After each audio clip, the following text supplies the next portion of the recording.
Welcome to Cybersafe Learning for Education project. Before we go to our training session, we, the Cybersafe Learning for Education project team of the ICT Literacy and Competency Development Bureau of the Department of Information and Communications Technology, would like to give a short talk of our project. I am Eileen Parado, Project Development Officer of the ICT ILCDB. To start, the DICT is responsible for the planning, development, and promotion of the country's information and communications technology agenda, and it upholds its mandate to develop standards and mechanisms for the protection of children online. Within the DICT is the ICT Literacy and Competency Development Bureau, or ILCDB, that implements ICT literacy programs. With this, the Cybersafe Learning for Education project was developed to address the urgent need for online access in education while protecting the learners. As an overview, the project aims to promote a safe learning environment for learners in the cyber realm through the use of contents provided by DICT and their partners. The target audience are not just the learners, but includes the teachers and parents who will also receive training to help us reach our main goal, which is to protect users from harm while using the internet. These are the specific objectives of the project. First is to utilize and magnify the wider reach of the project for everyone. Next is to enhance the use of ICT for the improvement of cyber education. Third is to promote digital literacy by building the knowledge of learners, teachers, and education leaders. Next is to develop and promote the adoption of cyber-safe learning practices. Next is to deliver cyber-safe learning content to promote awareness on the issues. And finally, to ensure that ICT in schools is used mainly for education purposes. What we do in the project. There are two major activities being conducted in the project: the deployment of devices and the provision of online courses in cyber safety and hygiene. For the deployment, the DICT through the ILCDB deploy devices, laptops, and tablets to different LGUs, public schools, government agencies, and other partner institutions. This is to provide means to continue with education, learning, government services, as well as knowledge and capacity building of the nation despite the new normal situation. Aside from gadget deployment, the project also offers ICT courses and related contents to device recipients, as well as other interested individuals to increase awareness on cyber threats, cybersecurity, and hygiene. This is using different platforms developed by partners of the ICT.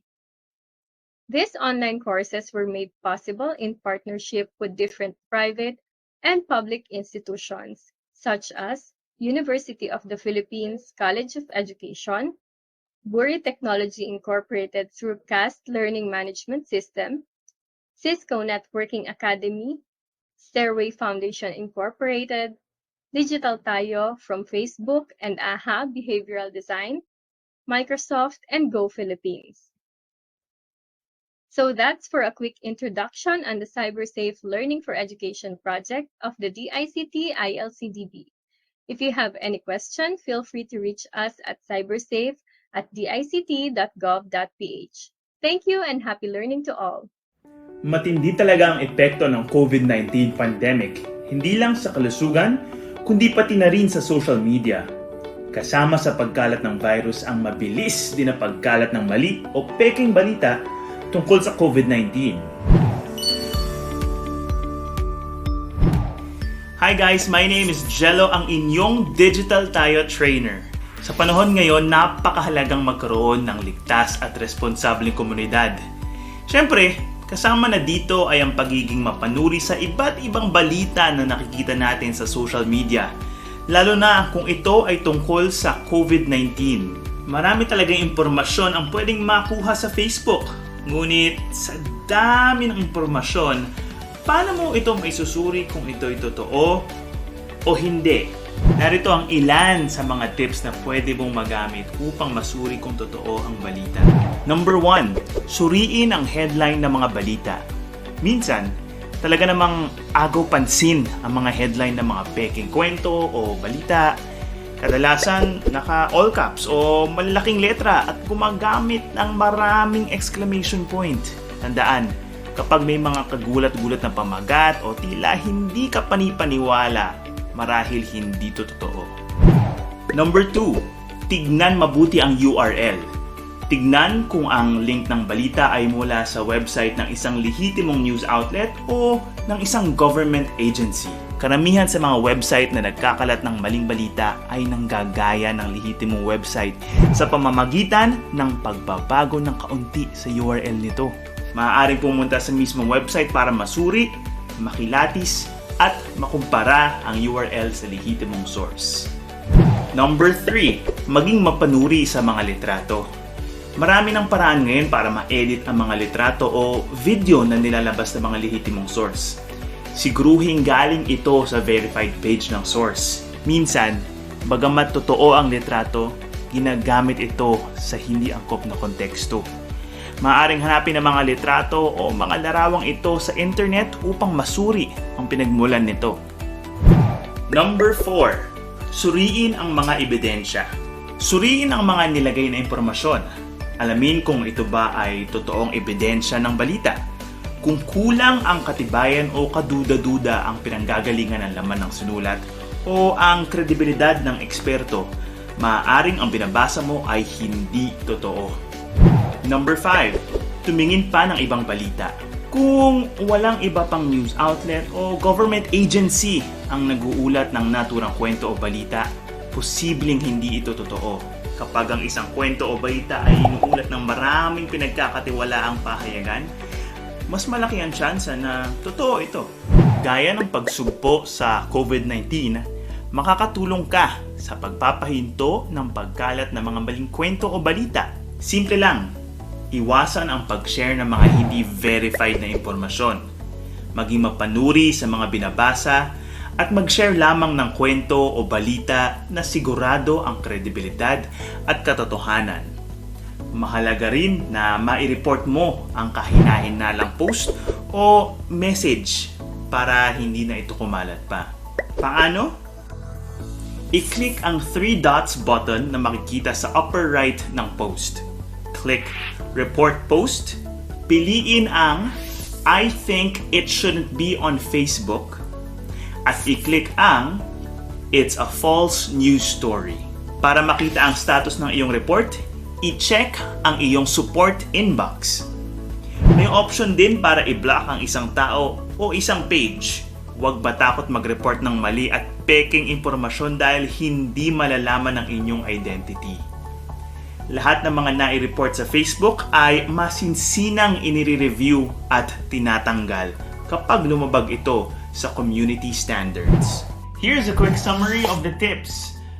Number 1, suriin ang headline ng mga balita.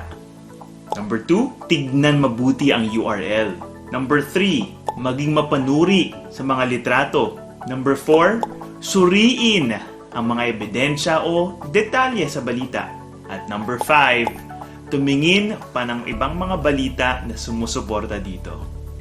Gaya ng social distancing na ginagawa kontra sa COVID-19, umiwas din tayo sa mga misinformation at makiisa sa pagpapakalat ng authentic at lehitimong balita. Tayo ay miyembro ng iisang digital community. May tungkulin ang bawat isa. Kaya mo na bang matukoy kung ang post ay hindi totoo? Comment down below and share your thoughts. Abangan ang mga susunod na webinar at sabay-sabay tayong maging responsableng digital citizen sa panahon ngayon. Stay healthy and safe! Para sa karagdagang impormasyon tungkol sa digital literacy, maaaring pumunta sa www.digitaltayo.fb.com at sa Facebook COVID-19 Information Center.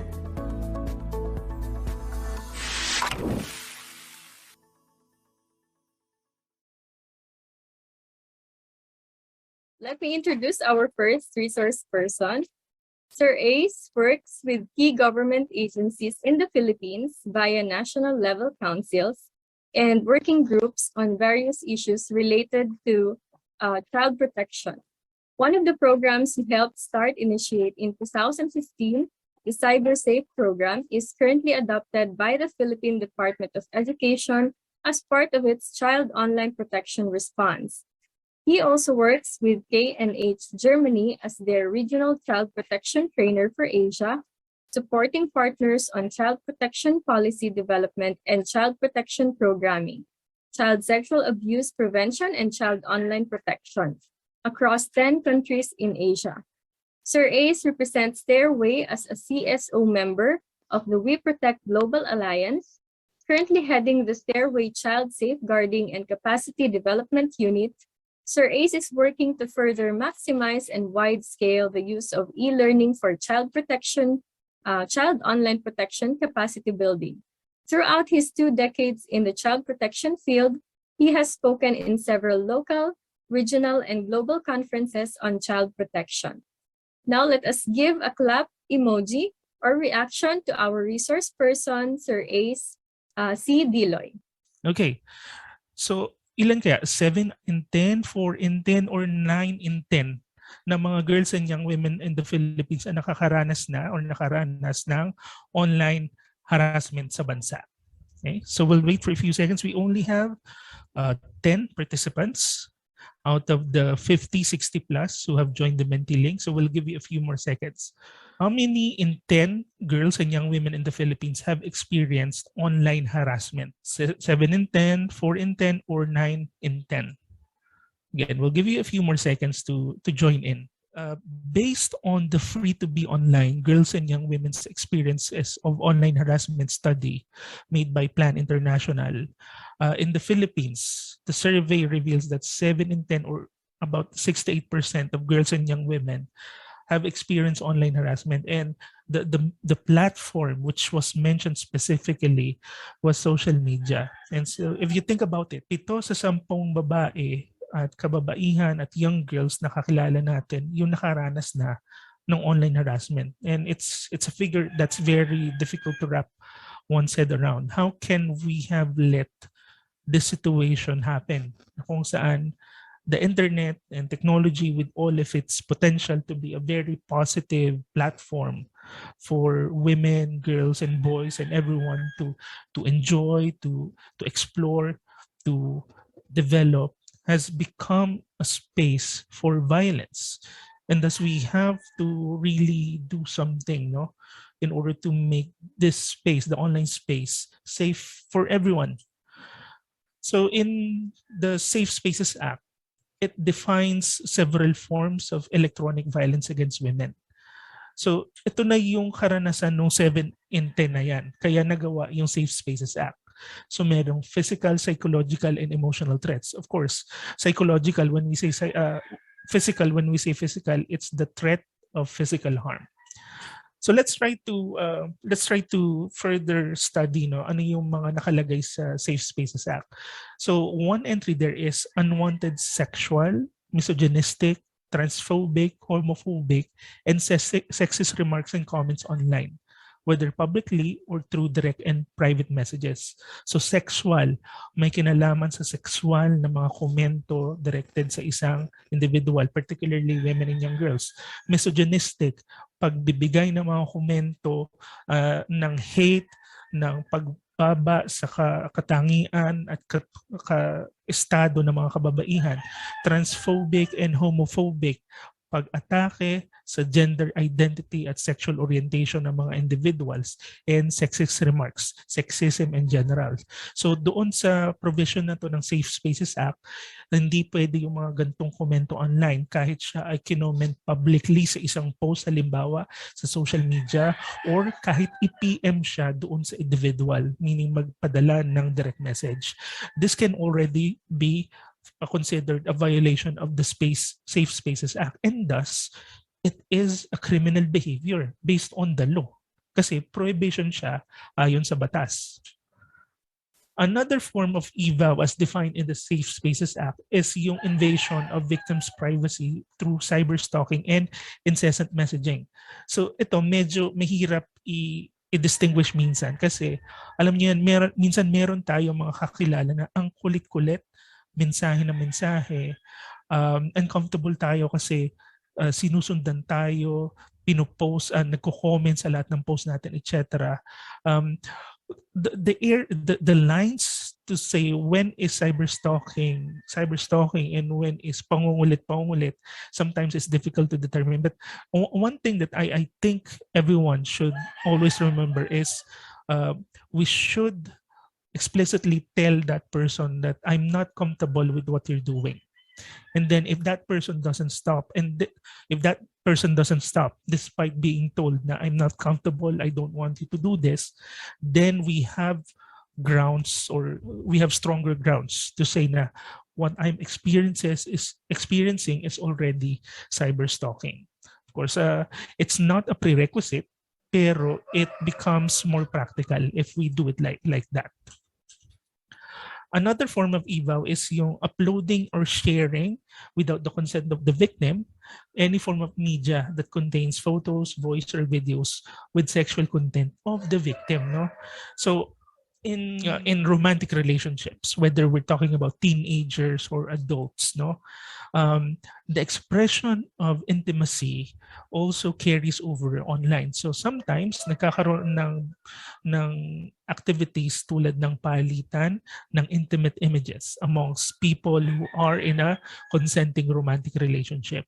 However, sa ganong palitan, as we know, we have almost lesser or almost no control whether our images will be distributed or not.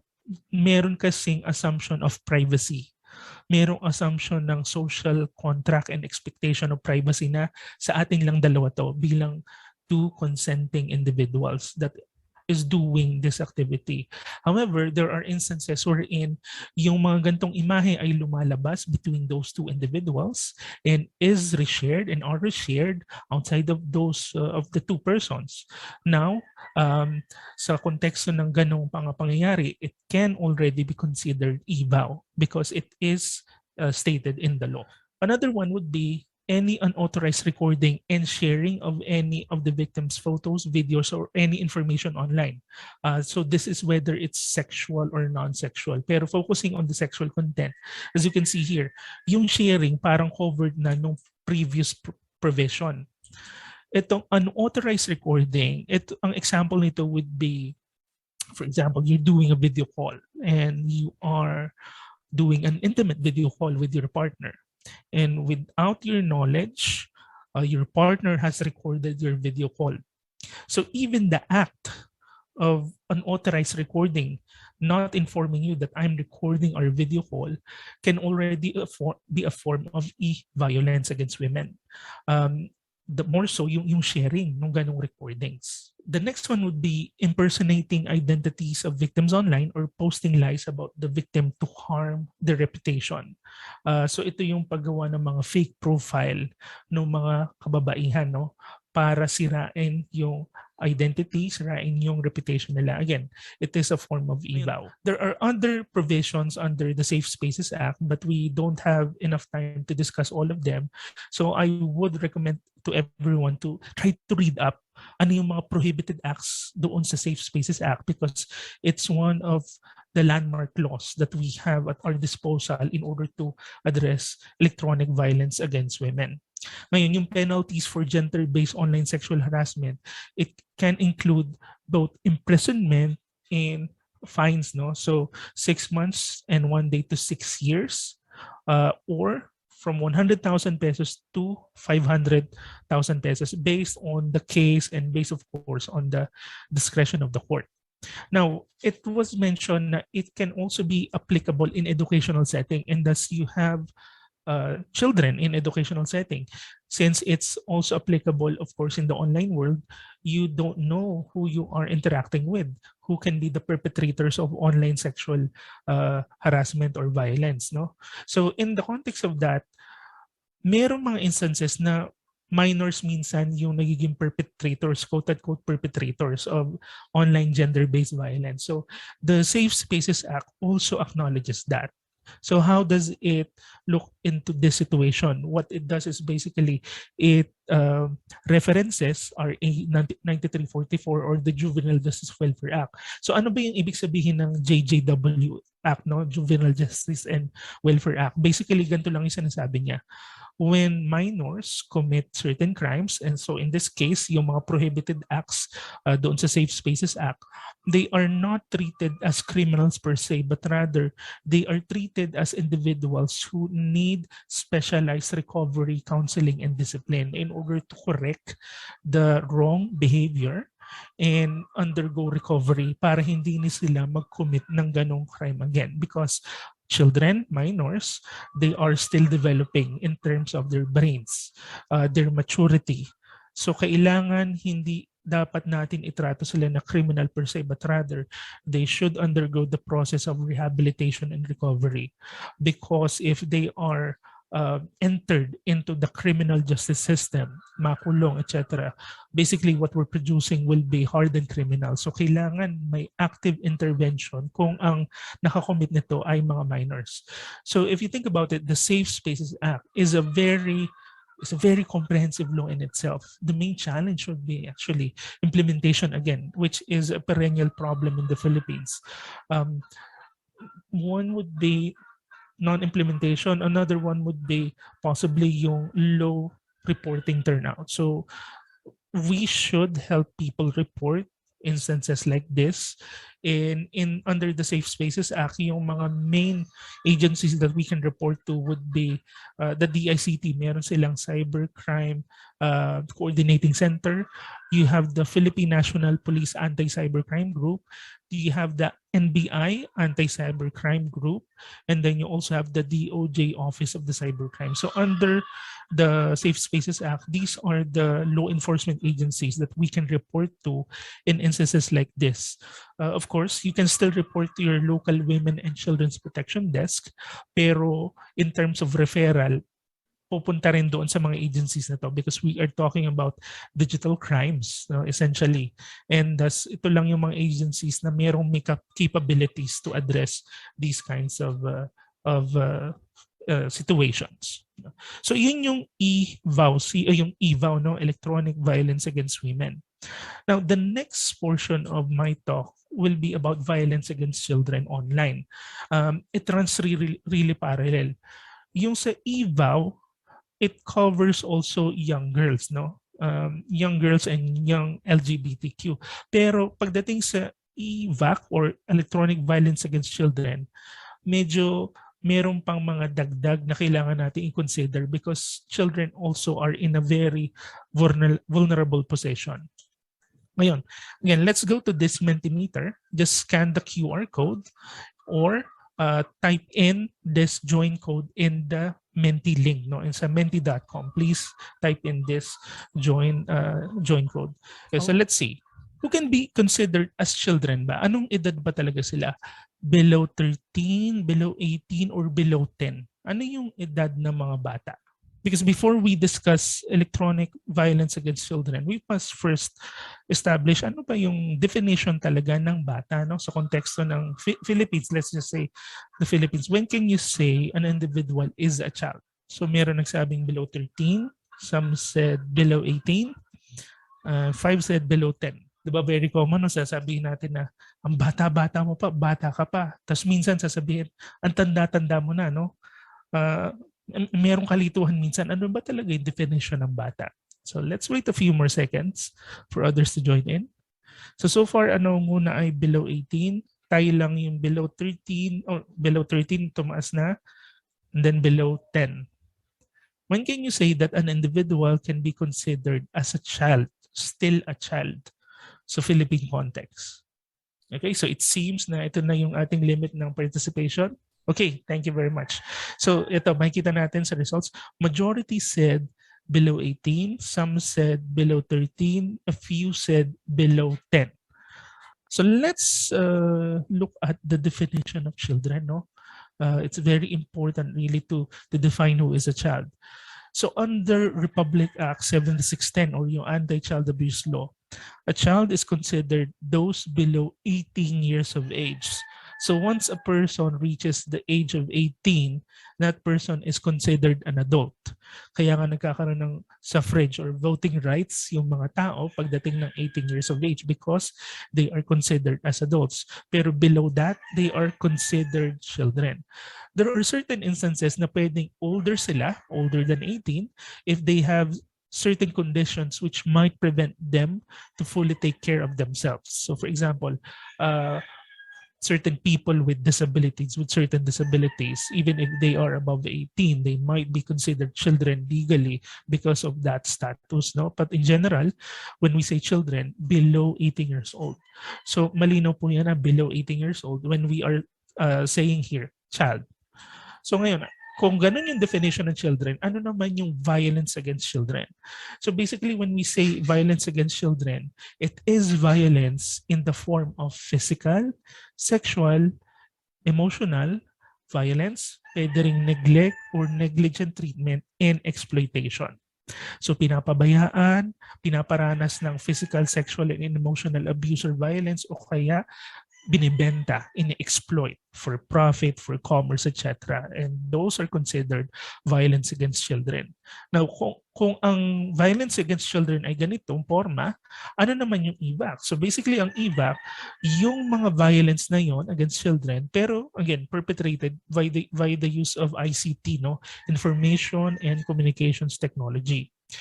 So yung e-violence, it can be committed purely online, or it can be a facilitator, meaning the purpose of the ICT is a facilitating agent para makakommit ng in-person violence or face-to-face violence. So mamaya ipapaliwanag natin paano pwedeng mangyari yon. So tingnan muna natin yung general data pagdating sa online violence against children in the Philippines. So ayon sa National Baseline Study on Violence Against Children na ginawa ng CWC and UNICEF ng 2016, about 43.8% or almost half of children aged 13 to below 18 have experienced cyber violence in the Philippines. In a more recent study, yung Philippine Kids Online Study nitong 2021, it also basically echoed the same result. 1 out of 10 children in the Philippines mentioned that they have experienced some form of cyber violence. So ang taas ng online violence prevalence amongst children or against children sa Philippine setting. Isa sa tatlo ng tipo ng cyber violence ay in the form of verbal abuse over the internet or cell phone. So ito yung what we would say cyberbullying, for example. And then 1/4 were sent sexual messages, may nagpadala ng sexual na mensahe sa kanila online. Tapos, an estimated 2.5% of the respondents said na yung sarili nilang hubad na larawan or sexual activities ay pinakita sa internet or cellphone, including both real and falsified or pinaking mga imahe. So ito yung sa local parlance or sa slang, local slang, ito yung sinasabi natin na mga scandals, no, na kumakalat, pero it's basically child sexual abuse images or materials. Now, ang daming iba't ibang forma ng cyber violence against children, and yung isang modelo na aming ginagamit para mas ipaliwanag siya na mas simple ay yung tinatawag na 4Cs model. So basically, ang 4Cs model, sinasabi lang niya na pwede natin bigyan ng general categories yung violence experiences ng mga bata, no, sa online world. So ang 4Cs, it pertains to content, contact, conduct, and contract. At itong modelo na to ay ginawa ng organization na Children Online Research and Evidence Center. So bigyan natin ng kaunting paglalarawan, no, yung 4 na C o yung 4Cs in terms of online violence against children. So pag sinabing content, ito yung unang layer. Sinasabi dito na ang mga bata, whether lalaki or babae, ay pwedeng maka-encounter ng mga content online which is harmful or risky for them. So pwedeng audio, video, text, imagery, etc. No? At this portion or at this layer, children are passive viewers. They are not interacting with anyone else yet, no? Nanonood lang sila ng video, tumitingin ng picture. So even via content consumption, children can be harmed online. So paano yung modality, no? Paano ito nangyayari, no, sa real world right now? Basically, ang isa sa pinakamalaking usapin ay yung na-expose yung mga bata sa sexually explicit content online. Dalawa yung klase ng victimization na pwede nating ma-categorize, no, pagdating sa content harms and risks.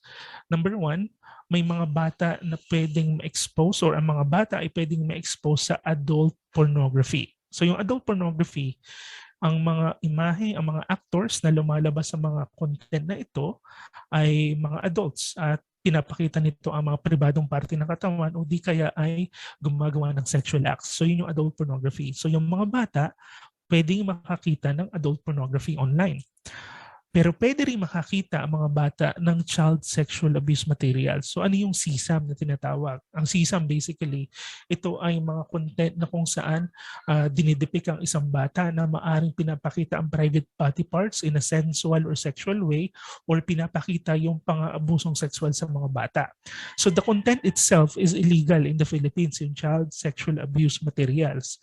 Mamaya pag-uusapan natin yung production nito. Pero kung titingnan mo sa content category, ang mga bata na-expose din sa CSAM or child sexual abuse materials. So, bakit victimization?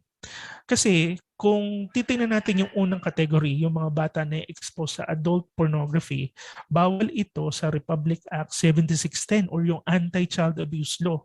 Actually, bawal siya. Bawal siyang gawin sa mga bata. Kaya lang ang problema, wala naman nagfa-file ng kaso pag mayroong batang napakitaan ng adult pornography.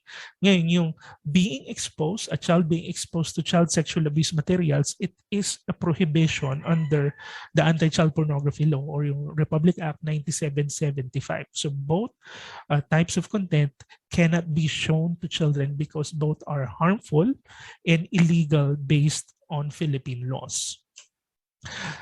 Noong 2012, nag-survey kami ng mga bata sa Pilipinas, no? At ang tanong namin, nakakita na ba kayo ng online pornography? 6 sa 10 yung nagsabing oo, nakakita na sila ng online pornography, and this was way back 2012 pa. Noong 2016, in-update namin yung survey. Actually, 2015 siya. Na-publish lang ng 2016. About the ID. So, ang tanong naman namin, nakakita na ba kayo ng pornographic links via social media? Same results, 6 out of 10. Pero doon sa pinaka-latest na study ng Philippine Kids Online, no, yung Philippine Kids Online study nito 2021, 1 sa 4 na bata yung nagsabi na naka-enkwentro na sila ng sexual images online. So medyo tumaas yung prevalence rate base doon sa national study na ito. Ngayon, yun yung content. Exposure ng mga bata sa mga nakikita online. Ano naman yung pangalawa? Ito yung tinatawag na contact. Pagdating sa contact, ang mga bata ay nagkakaroon na ng interaction, pakikipag-ugnayan, pakikipag-usap sa mga potentially harmful adult contracts, no? So paano siya nangyayari? Basically, nangyayari siya via what we call online grooming. So meron akong ipapalabas na isang short video na kung saan pinapakita yung isang modality ng online grooming. So let's watch the video.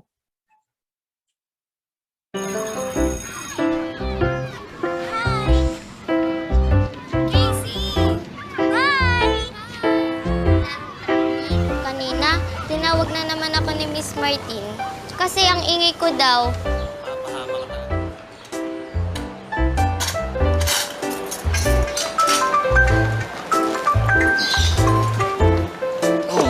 Guys, ang hirap naman ng fraction homework ko. Sige nga, madali lang yan. May recital kami kaya ang daming practice. Tatampo na nga ako sa'yo kasi hindi na tayo halos nakakapag-usap eh. Naman eh. Siguro, ikaw ang star doon, ano? Ano costume mo? Pakita naman. Nahihiya ako eh. Sige na. Please.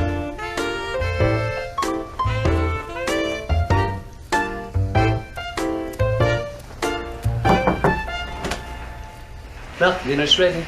Si Sige po, Dad. Susunod na po ako. Okay.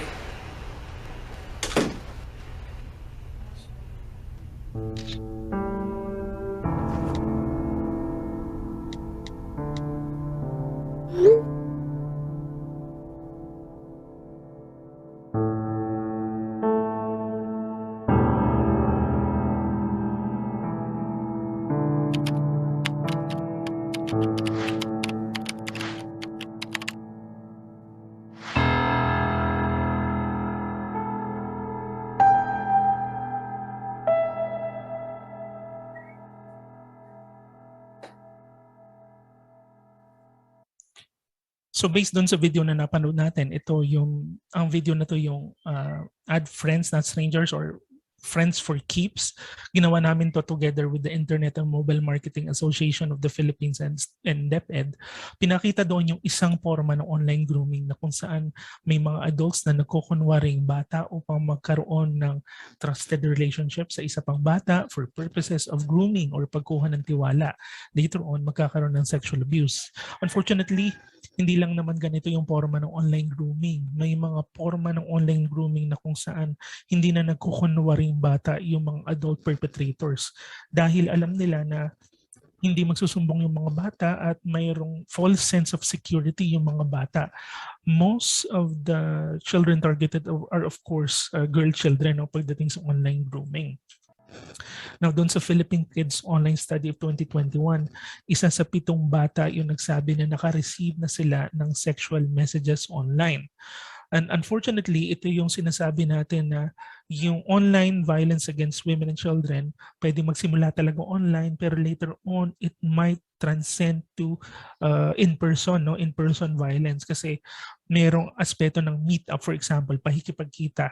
So doon, from the same study, at least 1 in 7 children said that meron na silang nakilala offline na na-meet lang nila online, nakipag-meet up sila. So the act of physical violence becomes a reality, but it was perpetrated or facilitated via technology, unfortunately. Ngayon, yung pangatlong C doon sa 4 na C ay yung tinatawag na conduct. So kung ang una ay content, yung napakikita, nababasa na media, na content ng mga bata. Pangalawa ay contact, yung interaction. Ang pangatlo, yung conduct, ay yung sariling behavior ng mga bata na maaring magdala ng risks sa kanila or sa iba pang mga bata. So ito yung conduct risks na tinatawag. So doon sa Philippine Kids Online Study, may tanong doon. In the past year, nakapagpadala ka na ba o nakapag-post ka na ng mga sexual messages at least once? This could be words, pictures, or videos about you or someone else. So, ang focus dito, behavior ng mga bata. So, kung makikita natin dun sa datos, ang pinakamataas na porsyento ng mga bata na gumawa ng ganitong behavior ay naandun sa 9 to 11 age range, followed by the 12 to 14-year-old age range. So if you can imagine this, 9 to 11, supposedly dapat wala pa silang social media, pero most likely kasi itong mga ganitong behavior nangyari sa social media. And thus, nandun yung pagtingin na nasaan yung guidance, how can adults better guide children so they will not be in platforms not yet designed for them. Kasi sa social media, pang 13 and above lang siya in most social media platforms. For example, Facebook. Their community standard states that a user should be 13 years old and above. Pag below that, actually bawal pa, hindi pa pwede kasi it's not age appropriate, Ngayon, last but not the least, doon sa 4Cs, ito yung contract na tinatawag. So, ang aspeto ng contract ay ang bata ay nagiging produkto for commercial sexual exploitation. Ginagawang produkto yung bata, basically binibenta. So, paano siya nangyayari online? Basically, yung pagdating ng live streaming, nagkaroon ng pagtaas ng insidente ng commercial sexual exploitation online. So dati kasi via online grooming, yung consumers dumidiretso sa biktima, yung consumer perpetrator, dumidiretso sa victim via online grooming. Kaya lang minsan hit or miss yung approach. So nag-evolve yung approach nila at naisip nila, bakit hindi na lang ako kumausap ng facilitator sa community para mag-recruit ng bata na maghuhubad sa harap ng webcam? at babayaran ko siya. So ito yung isang simplistic na pagpapaliwanag kung paano nangyayari yung contract sexual exploitation of women and young girls. So pati women nagkakaroon ng ganitong mga krimen. So ang unang forma na nakita namin pagdating sa contract abuse ay yung ginagawa ng mga sindikato, perpetrated really by organized syndicates, na kung saan physically nire-recruit nila yung mga bata and women from the countryside, binabiyahe papunta sa syudad, dinadala sa isang brothel or casa, and then nila live stream binibenta for sexual exploitation. So I'll show a short clip of an animation we produced, Terry Foundation. We produced in 2009. 2009, ang tagal-tagal na, which shows live streaming sexual commercial exploitation. So let's watch the film. Laro tayo, ate. Ate? Ayokong maglaro.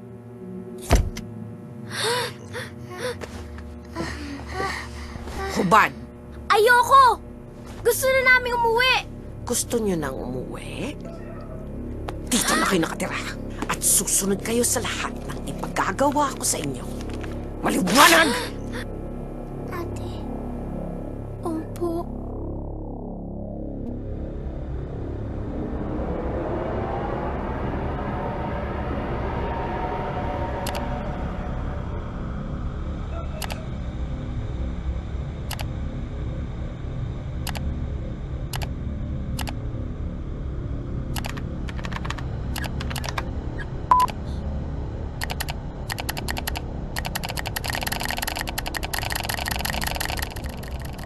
Pangalan? Tol.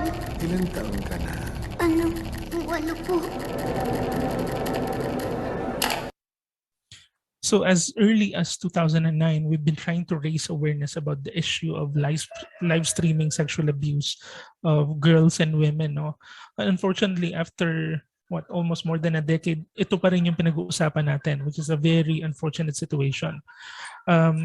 As you can see, before syndicates, but it is now transformed into a crime committed at the community level, perpetrated by community members, or in most cases, actually family. And in some cases, second-generation victims, wherein yung mga bata ay biktima before, hindi sila na-rescue, hindi sila na-recover, and thus they became adults and their roles shifted to become facilitators in the community.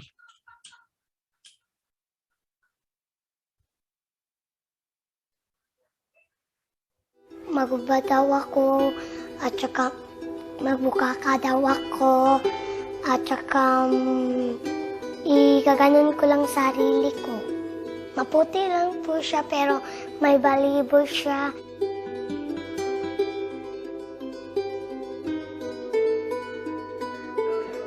Simula po ako sa show na 7 years old. Tatlo lang.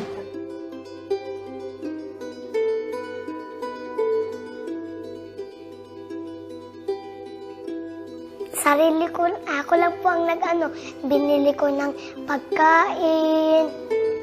300 yun. Hindi yun alam ni mama ko.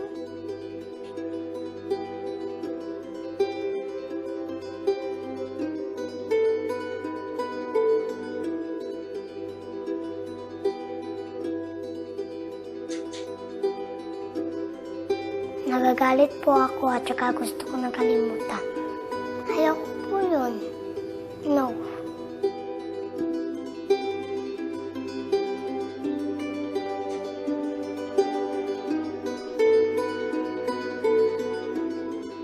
Talagang nangimiss ko talaga mama ko. Ay, pangya. Dinalaw na po ako nung dati. Sana po madalaw na kami at saka makasama ko na pamilya ko. Magbuo na kami lahat.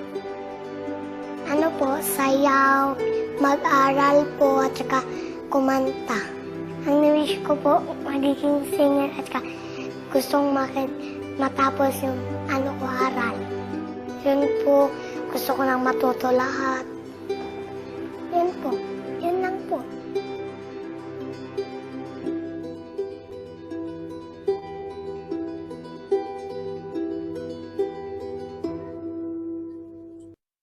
So the data really presents a grim picture in terms of live streaming abuse in the Philippines. Doon sa study ng International Justice Mission called Online Sexual Exploitation of Children in the Philippines, amongst the children rescued between 2011 and 2017 in these cases, the average age of victims was 11 years old. So 11 years old, yung average age. Pero as we can see from the graph, children as young as toddlers or infants have been victims of these kinds of crime. And what's more, well, as equally sad is yung profile ng perpetrators. 41% were the biological parents of the children, while 42% were other relatives ng mga bata. So ito yung 4 na layers ng 4Cs, no? Yung content, contact, conduct, and contract. And if we related to the discussion on EVAW or electronic violence against women, girl children will experience this, have been experiencing this, and some of the 4Cs are also applicable to adult women. Now, in terms of children, no, and girl children, hindi naman natin sinasabi na ang mga bata ay makakaabot pati sa contract, yung makakaranas sila kasi ang mga bata, pwede silang makaranas ng iba't ibang multiple forms of the 4Cs. May it be the quote-unquote simple content or contact risks, even the conduct, no? So, majority of children will really have certain experiences pagdating dito. And the main challenge is, based on what our experience is, many women and children, they have this feeling that something is wrong, something is abusive, but they don't have the necessarily faculties to pinpoint para sabihin na abusive na ito, or they might lack the courage because of the pervading situation na magsabi at magsumbong doon sa crime. And thus, tayo bilang environment, we have to be that support system for potential victims. We have to be ready to receive disclosure. We have to say something if we know a certain crime is happening against women and girl children and other individuals in general, no, even young boys, etc. Yeah. So with that, I know it was a very serious discussion, pero that is one of the first steps in terms of addressing these kinds of incidences, these kinds of crimes, that is trying to fully understand what is happening and how is it happening, so we are in a better position to make change, to really help in this situation. So with that, thank you very much. Maraming salamat po. Thank you very much po, Sir Ace, for the very informative presentation. And yun, imagine yung 68% of girls experience online harassment, no? And as recommended po by Sir Ace, let us help people report about this online harassment and other types of harassments. Then it is really important to address these kinds of situations. Thank you, Sir Ace. Let me introduce our second resource speaker. Ms. Gemma P. Soneja is a proud public high school teacher and has been teaching for more than 20 years.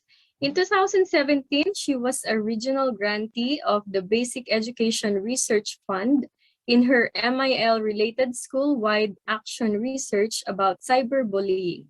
In 2018, she was one of the writers of the modules on promoting intercultural dialogue and a culture of peace in Southeast Asia through shared histories, a DepEd UNESCO project of the Bureau of Learning Delivery, and was demonstration teacher on the pilot implementation of this project in Mindanao at the Division of Butuan City. In 2019, she was chosen by the U.S. Department of State to participate in the International Visitor Leadership Program for the Media and Information Literacy through Education to observe and undergo MIL training in 5 key states in the U.S. In 2020, she also became part of the learning resource team of the SDO Marikina City as Araling Panlipunan module writer, and at the same time, a content validator of the Araling Panlipunan self-learning modules for remote or distance learning during this pandemic. She is also one of the Araling Panlipunan item writers of the DepEd NCR year-end exit assessment last school year and this school year. Last year, 2021, she was a demonstration teacher of the UNESCO APNIB Philippines International Webinar and 20th National Convention on Developing Digital Citizenship and Leadership Towards Education 5.0. She is currently the Vice President for High School Affairs of the High School Philippines History Movement, formerly known as Ibalik ang Philippine History sa High School Movement. And she is a Facebook Philippines Digital Tayo Resident Trainer and National Council for Children's Television Resource Speaker. She is a contributing author of the MIL for Democracy Handbook published by Out of the Box in partnership with the U.S. Embassy, and she is one of the pool of movie assessors for cinema, Catholic's Initiative for Enlightened Movie Appreciation, a film rating and classification board of the CBCP, Episcopal Commission for Social Communication. Let us give a clap emoji or reaction to our resource person, Ms. Gemma P. Suneja. Okay. Magandang umaga po sa ating lahat. Medyo mabigat yung topic na sinundan ko at medyo nabagabag ako sa huling, yung actually tatlong videos na pinakita ni Sir Ace. Nakakabahala bilang isang magulang, bilang isang nanay. At may bahagi sa sinabi ni Sir Ace dun sa kanyang topic about yung 4 C's niya, na kung saan papasok at magiging karugtong ng aking paksa ngayong umagang ito tungkol sa digital citizenship. Ito po ay hindi para sa mga moms lang, hindi rin para sa ating mga working women, at hindi rin para sa mga estudyante na maaaring kasama nating nanonood ngayon, kundi ito ay para sa ating lahat. At maaaring bilang magulang, ang nilalaman po ng aking paksa ngayong umagang ito ay makakatulong para magabayan natin yung ating mga anak. Sapagkat binanggit ni Sir Ace kanina, gusto ko lang po talagang idugtong na bakit may mga bata na below 13 years old, below 12, na meron ng mga social media accounts, di ba? Sapagkat nung pumasok ang pandemya, hindi natin maiiwasan na ito yung naging main platform para magkaroon ng komunikasyon sa mga bata at sa mga kaklase at sa kanilang mga guro. Pero papasok pa rin talaga yung paggabay natin bilang mga magulang. At umaasa kami na ang nilalaman ng aking paksa ngayon ay makatutulong sa atin para magabayan din natin ang ating mga anak, lalo na kung pinayagan na natin silang magkaroon ng social media as young as 7 or younger, even younger than 7. Okay, so magandang umaga ulit. Salamat po sa pag-attend at mahigit 100 na tayo sa loob ng platform na ito. Maraming salamat sa pag-attend ng second session, digital literacy session natin ngayong umaga bilang bahagi pa rin ng pagdiriwang ng buwan ng kababaihan ngayong Marso. Hatid sa atin ng DICT, ICT Literacy and Competency Development Bureau at ng Digital Tayo program ng Facebook. Isa itong gabay sa inyo kung ano ang social media at mga dapat tandaan pag ginagamit na natin ito. Bagamat sigurado akong kabisado nyo na ang pag-navigate ng iba't ibang platforms, lalo na nung tayo ay pumasok sa panahon ng pandemya.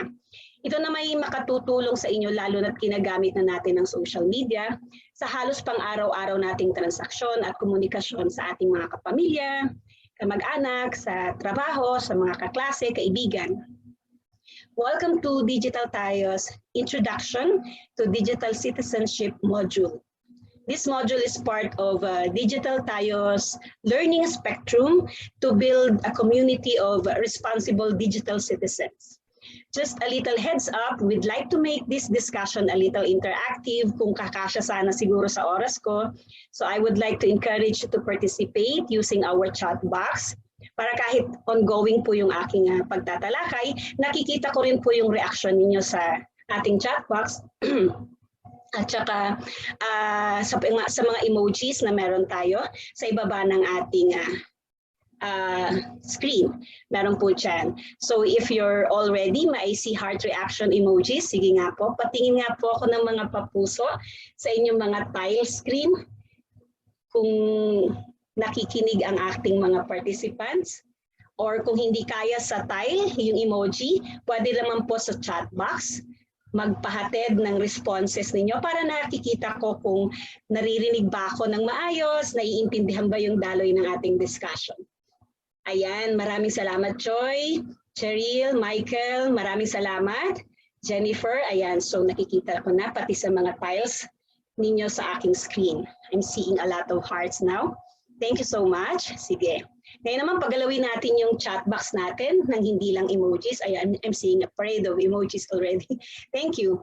Sige nga po, pwede ko bang malaman ano-anong mga social media accounts ang mayroon ka o madalas mong gamitin? Pwede nyo ba akong bigyan top 3 na social media accounts na madalas mong gamitin? Sige nga po, kay Joffrey. FB lang talaga, FB. Instagram, IG, Twitter. Ayan, FB, IG, Twitter sabi ni Aurora. FB, LinkedIn, yeah. Facebook, LinkedIn, sabi ni Michael. Jennifer, FB lang. Si Christina, FB, IG, Twitter. Okay, so makikita natin, di ba? Okay, si Rika May, merong TikTok, si Jomar, ML, okay. Yeah. So makikita natin sa mga sagot ninyo, karamihan, ay meron tayong pare-parehong ginagamit na social media platform. At ito ay ang Facebook, ang Instagram, Twitter. Okay, idagdag pa natin siguro yung iba pang mga pumapasok na sagot ninyo na TikTok at may mga ibang mga games. So maraming salamat po sa mga pagsagot. Digital Tayo training is a timely initiative for us to discuss why we need to organize and guard our digital self and review what personal information we can share online. Okay. Digital Tayo envisions building a global community of responsible digital citizens, and we're working in partnership with experts from around the region. We think digital provides resources, information, and workshops to build skills for a 21st century digital world. In particular, we have 3 key pillars to the program: build awareness, educate, and thought leadership. Build awareness through learning modules. We work together with experts across Asia Pacific to design these modules that foster responsible citizenship, empower people with the knowledge to think critically, get the most out of the online world. In the Philippines, we have worked with AHA, behavioral design agency, to ensure that this content is relevant for people in the Philippines.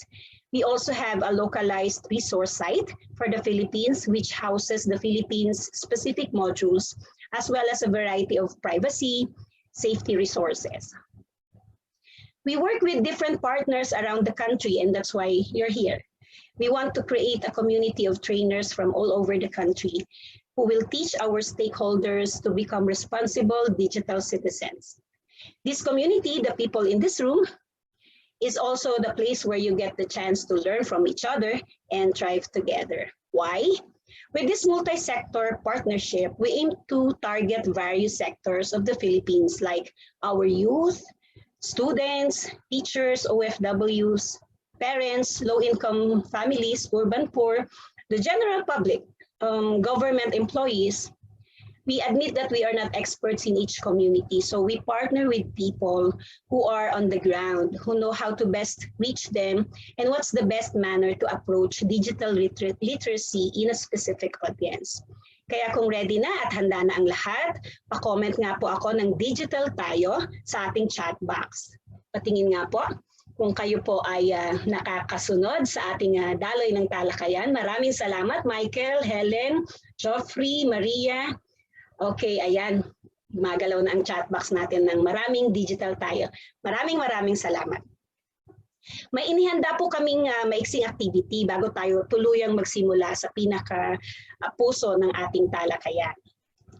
Ayan. Ko-comment nyo po ulit sa ating chat box ang Digital Tayo if you can relate to each situation na ipapakita ko o ipa-flash ko po sa screen. Kung nakaka-relate ka, mag-comment ka ng Digital Tayo. Ibig sabihin, I feel ko yan, I feel that. Okay? Sige po, ready na? Watch Korean dramas. Watch Korean dramas. Diba? Michael ulit. Nakatuwa yung mga lalaking into Korean dramas, diba? Joy Camille, Alexa, Ayan, ang dami. Thank you, thank you. Second situation, I'm a member of the Homebodies on Facebook. Member ba kayo nun? Ako, member ako nun eh. Yeah. Si Joffrey, member din. O Eileen, member ba kayo ng Homebodies? Joy Camille ulit. Yeah. Rodrigo, oh, nice to know, di ba? Nakakatuwa. Nasa isang community tayo, online community. Pare-pareho pala tayong nandoon, di ba? Thank you, thank you. Yan. Next. Naging plantito ka rin ba o plantita nagkaroon ng pandemya? Oh, ang dami. Ayun, parang ano, pasikat ng kategorya. Ayan, maraming salamat. Sige, nakakatuwa na very active ang ating mga participants ngayon. And last, ready ka na bang maging responsible digital citizen sa session natin ngayon? I-comment nga, digital tayo sa ating chat box. Ayan, maraming salamat sa mga nagpa-participate. Napaka-active ng chat box natin. Thank you, thank you. Okay. Sige. Punta na po tayo sa ating discussion. Maraming salamat po at napaka-active ng ating chat box. Thank you, thank you. Sige. We use the internet and the social media for different reasons, right? Lalo na nung nagkaroon ng pandemya. Sige, can you give me yours? What's your main reason why you use social media? Sige nga po, gusto ko lang makakita ng dahilan kung papasok tayo sa for education. Wow, nice. Lalo na, yeah, lalo na ngayon, di ba? Kung nasa online class ka, kahit modular nga, di ba? For awareness, for news, classroom instructions, yeah. Kahit na nasa modular ka, doon manggagaling yung mga classroom instruction. For communication, online selling, okay? To communicate, entertainment, and education. Maraming salamat sa mga nagbigay ng sagot, di ba? At tama naman lahat yan. These are the examples of the many different ways and reasons we use social media. We get updates on what is happening. Meron nga tayong FOMO di ba? Marami sa atin may ganyan. What is FOMO? Anyone? Yung mga acronym ng mga bata natin, mga bagets natin ngayon. Anyone who knows what's FOMO? Pasok tayo sa we get updates on what is happening sa social media tayo kumukuha ng ganon. The fear of missing out, di ba? Parang feeling natin ando doon lahat ng chika at kailangan araw-araw kang maka-online. Fear of missing out. Salamat, Joffrey. To share experiences, share about ourselves, grow our businesses, connect with family and friends. Maraming dahilan. But at the same time, we have to be careful in the online world. We are very vulnerable, especially our kids, to false news, our young people, and privacy concerns, young and old, such as identity theft and scams. This module is about knowing how to navigate the online world and knowing how to protect ourselves in our community. Okay, this brings us to our first question sa pinaka-module natin, although ang dami ko nagtanong. What is a digital citizen? Ano pong understanding nyo ng dalawang salita na yan? Individuals born in the digital age, responsible citizens using online platform. Okay, maraming salamat Mary Chris at Joffrey sa inyong pagsagot. Thank you, thank you. Yan. A digital citizen is, sabi nga dito, one who has the knowledge and skills to responsibly use the internet and other digital technologies. Or is a person who has the confidence to use technology, or he or she has the capacity and the knowledge to understand the information online and have a positive interaction and communicate with other people. Take note po of the word positive here. It's because we really wanted to foster and promote positive, ethical, and responsible digital citizenship. So itatanong mo pa ba bakit ka nandito, di ba? The fact that you are part of the digital environment, it's good that you are here. And it's good to know and understand the world where we spend most of every hour of the day. At hindi naman tayo, kung hindi naman tayo kasi di ba, halimbawa karamihan sa atin, kung hindi naman naka-work from home, yung mga estudyante naman ay talagang ginagamit ang mga platform na to para sa kanilang pag-aaral.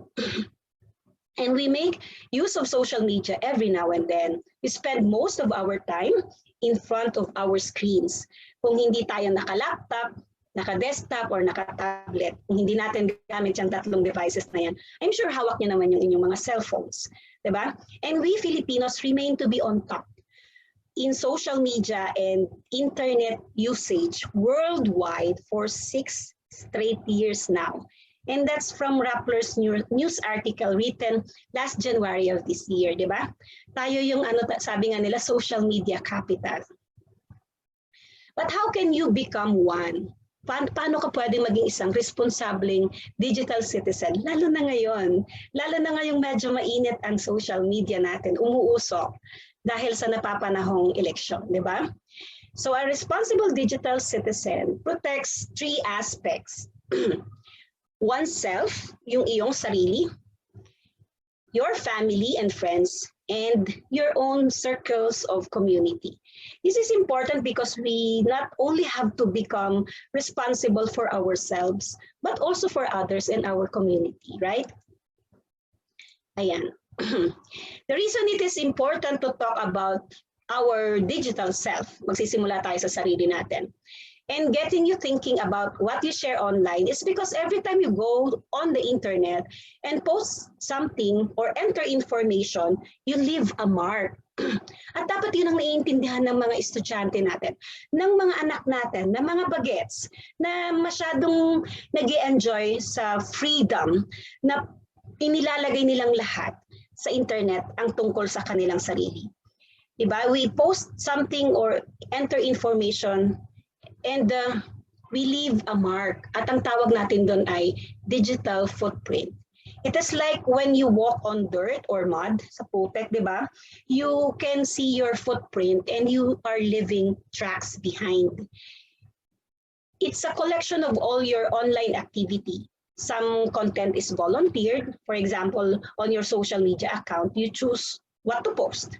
But other materials can come from cookies in your browser or the content your district collects about the use of your computer.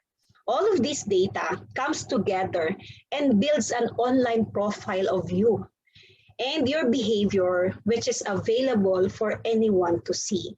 At sana naiintindihan ng mga digital citizen natin ngayon yan, lalo na yung mga keyboard warriors natin.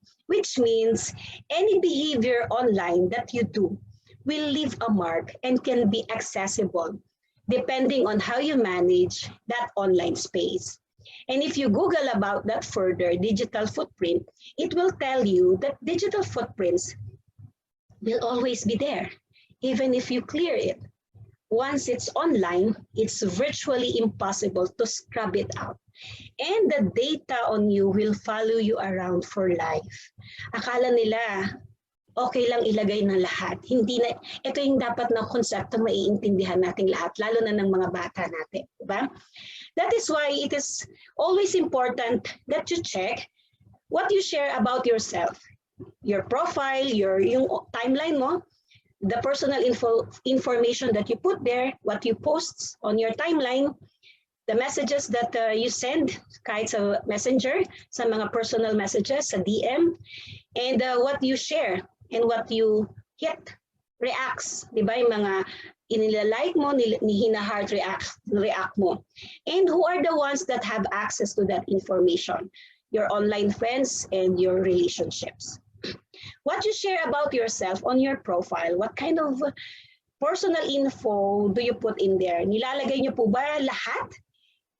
Na parang slam book nung kapanahon na naming mga Gen X, di ba? Parang biodata o resume, may phone number, may birthday, may address mo pa talaga, o pati email address mo, lahat, pati yung family members mo, nilalagay mo ba sa iyong timeline, sa iyong profile?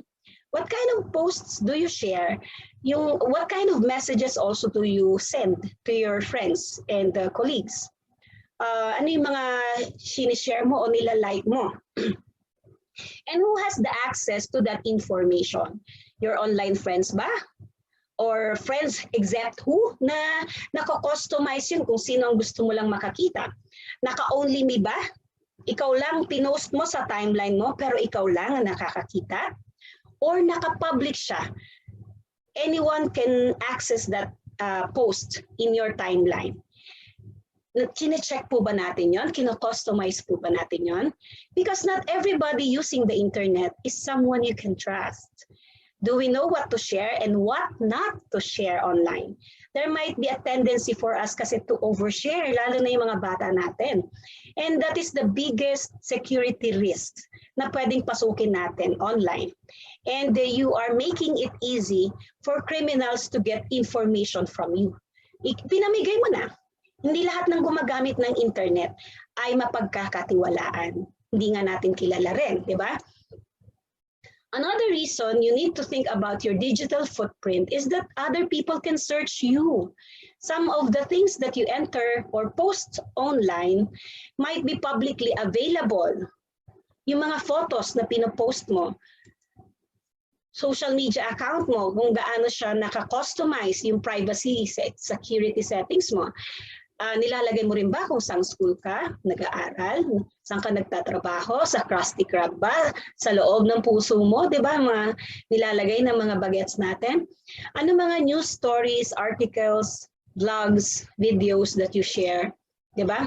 At anong mga community or social groups ang mga sinasalihan mo? Kagaya nung tinanong ko kanina, para pareho tayong kasali sa FB group na home buddies, di ba?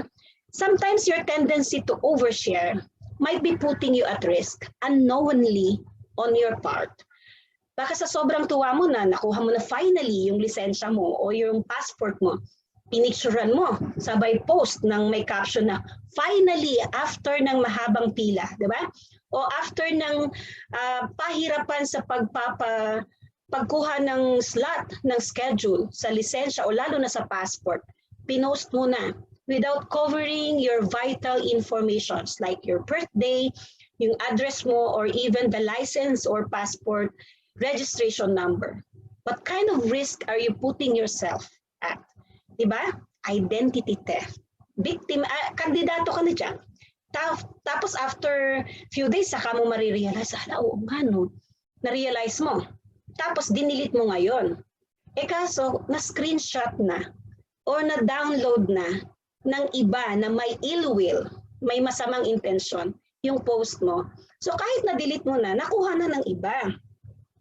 Yung reproduction mechanism para ma-reproduce ang isang soft copy o soft copy ng mga anumang klase ng file, mahirap ng kontrolin ngayon, di ba? Lalo na kung hindi ka careful, nakakalungkot kapag ganun ang nangyari sa'yo. At kapag hindi ka maingat. So how do you protect now your digital identity? Know that there are different risks to using the internet. At ito yung dapat nating ipaunawa rin sa ating mga estudyante, sa ating mga bata, sa mga bagets. The good news is, there are also many ways that you can limit the risks and concentrate on all the good things that you can do online. There are ways to safely shop, work, do your research, talk, and play, and interact, and be entertained online. And that's the objective of this discussion. We will talk about how you can secure and protect your digital information. And we will give you 3 ways to protect it.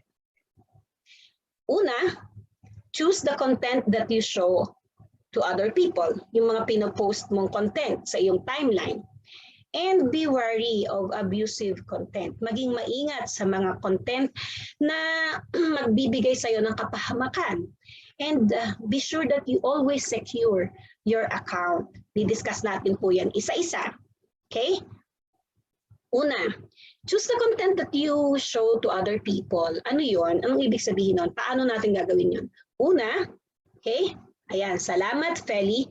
Always think before you click. Totoo yan. Totoo yan, di ba?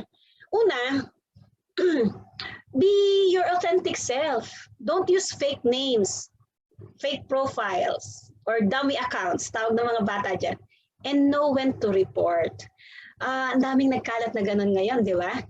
At kung ikaw, gumagamit ka ng social media sa ganitong kaparaanan para makipag-communicate sa iba, sa mga kaibigan, at wala ka namang ibang intensyon para gumamit ng dummy account, be your authentic self. And choose your friends wisely. At merong 3 pamamaraan kung saan pwede kang mamili ng mga ka-interaction mo sa online world, sa social media like Facebook. You can always unfriend, unfollow, and block. And choose your audience wisely. Kung sino yung dapat lang nakakakita ng post mo at yung mga sinishare mo. When my students ask me how to be your authentic self in their social media accounts, I always remind them that your social media accounts, whatever that is, be it Facebook, IG, Twitter, becomes your public resume. Lagi kong sinasabi sa kanila. Especially when you reach your age that you will apply for a job. Some companies would look into your accounts, and from there, they can somehow get an idea of who you are. My students know me for this line. You are what you do online. The contents that you share can have implications on your reputation, like your potential employability and your relationships with others. Lalo na yung mga keyboard warriors. Lagi kong pinapaalala yan. Pag tiningnan yung laman ng mga sinishare mo, yung contents ng iyong timeline, somehow you can gauge that kind of yung personality niya, diba? Malalaman mo na kagad kung ay palaban ito. Tapos nag-a-apply ka sa kumpanya nila, diba? Anong klaseng impression ang pinapakita mo sa laman ng timeline mo? Kung ako ang magiging employer mo at nakita ko ang laman ng social media account mo, di ba? Sa palagay mo, magkakaroon pa ba ako ng 100% na pagtanggap? Kung kahit, minsan sabi nga, di ba? Kahit gaano ka kagaling, minsan ang tinitingnan nila hindi na yung skill, kung hindi yung iyong character. Choose your friends wisely, sabi doon sa second bullet. You can always do that, unfriend. Maraming nagka-unfriendan na dahil sa ingay sa social media. At pag nag-unfriend, cut na yung ties nyo sa online, online communication, connection. Pag unfollow, friends pa rin kayo pero hindi na siya lalabas sa newsfeed mo. Yun ang pinagkaiba nun. At ang pinagkaiba nun sa block, alam nating lahat doon, kahit i-search ka sa search bar, sa social media na yun, hindi mo na siya makikita. Naglagay ka na ng pader, hindi na tayo makikita. Kahit nasa isang GC tayo, pag binlock mo yung person na to, halimbawa si Michael, sample lang po Michael, di ba? Binlock ko si Michael pero magkaklase tayo sa isang GC, sa isang subject. Pagka nag-post siya, hindi ko siya makikita. Ang makikita ko lang ay Facebook user. Kasi naka-block siya sa akin o naka-block ako sa kanya. That's how it is.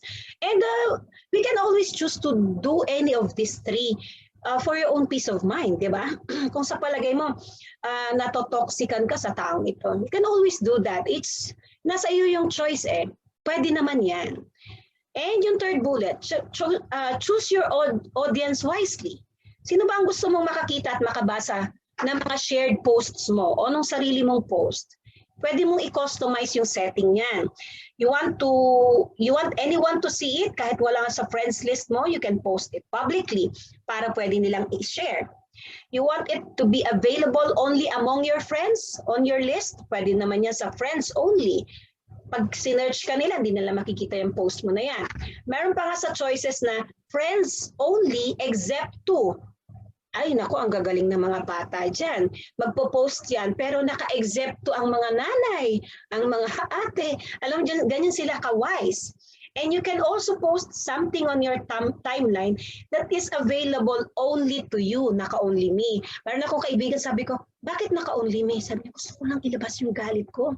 Tapos ipopost ko yan para lang may vent out ko, pero naka-only me. Parang sa akin, psychologically, alam ko na ilabas ko na. So may mga ganong klaseng preferences sa paggamit nila ng mga pag-post nila sa timeline nila. May nako-customize kung sino ang pwedeng makakita.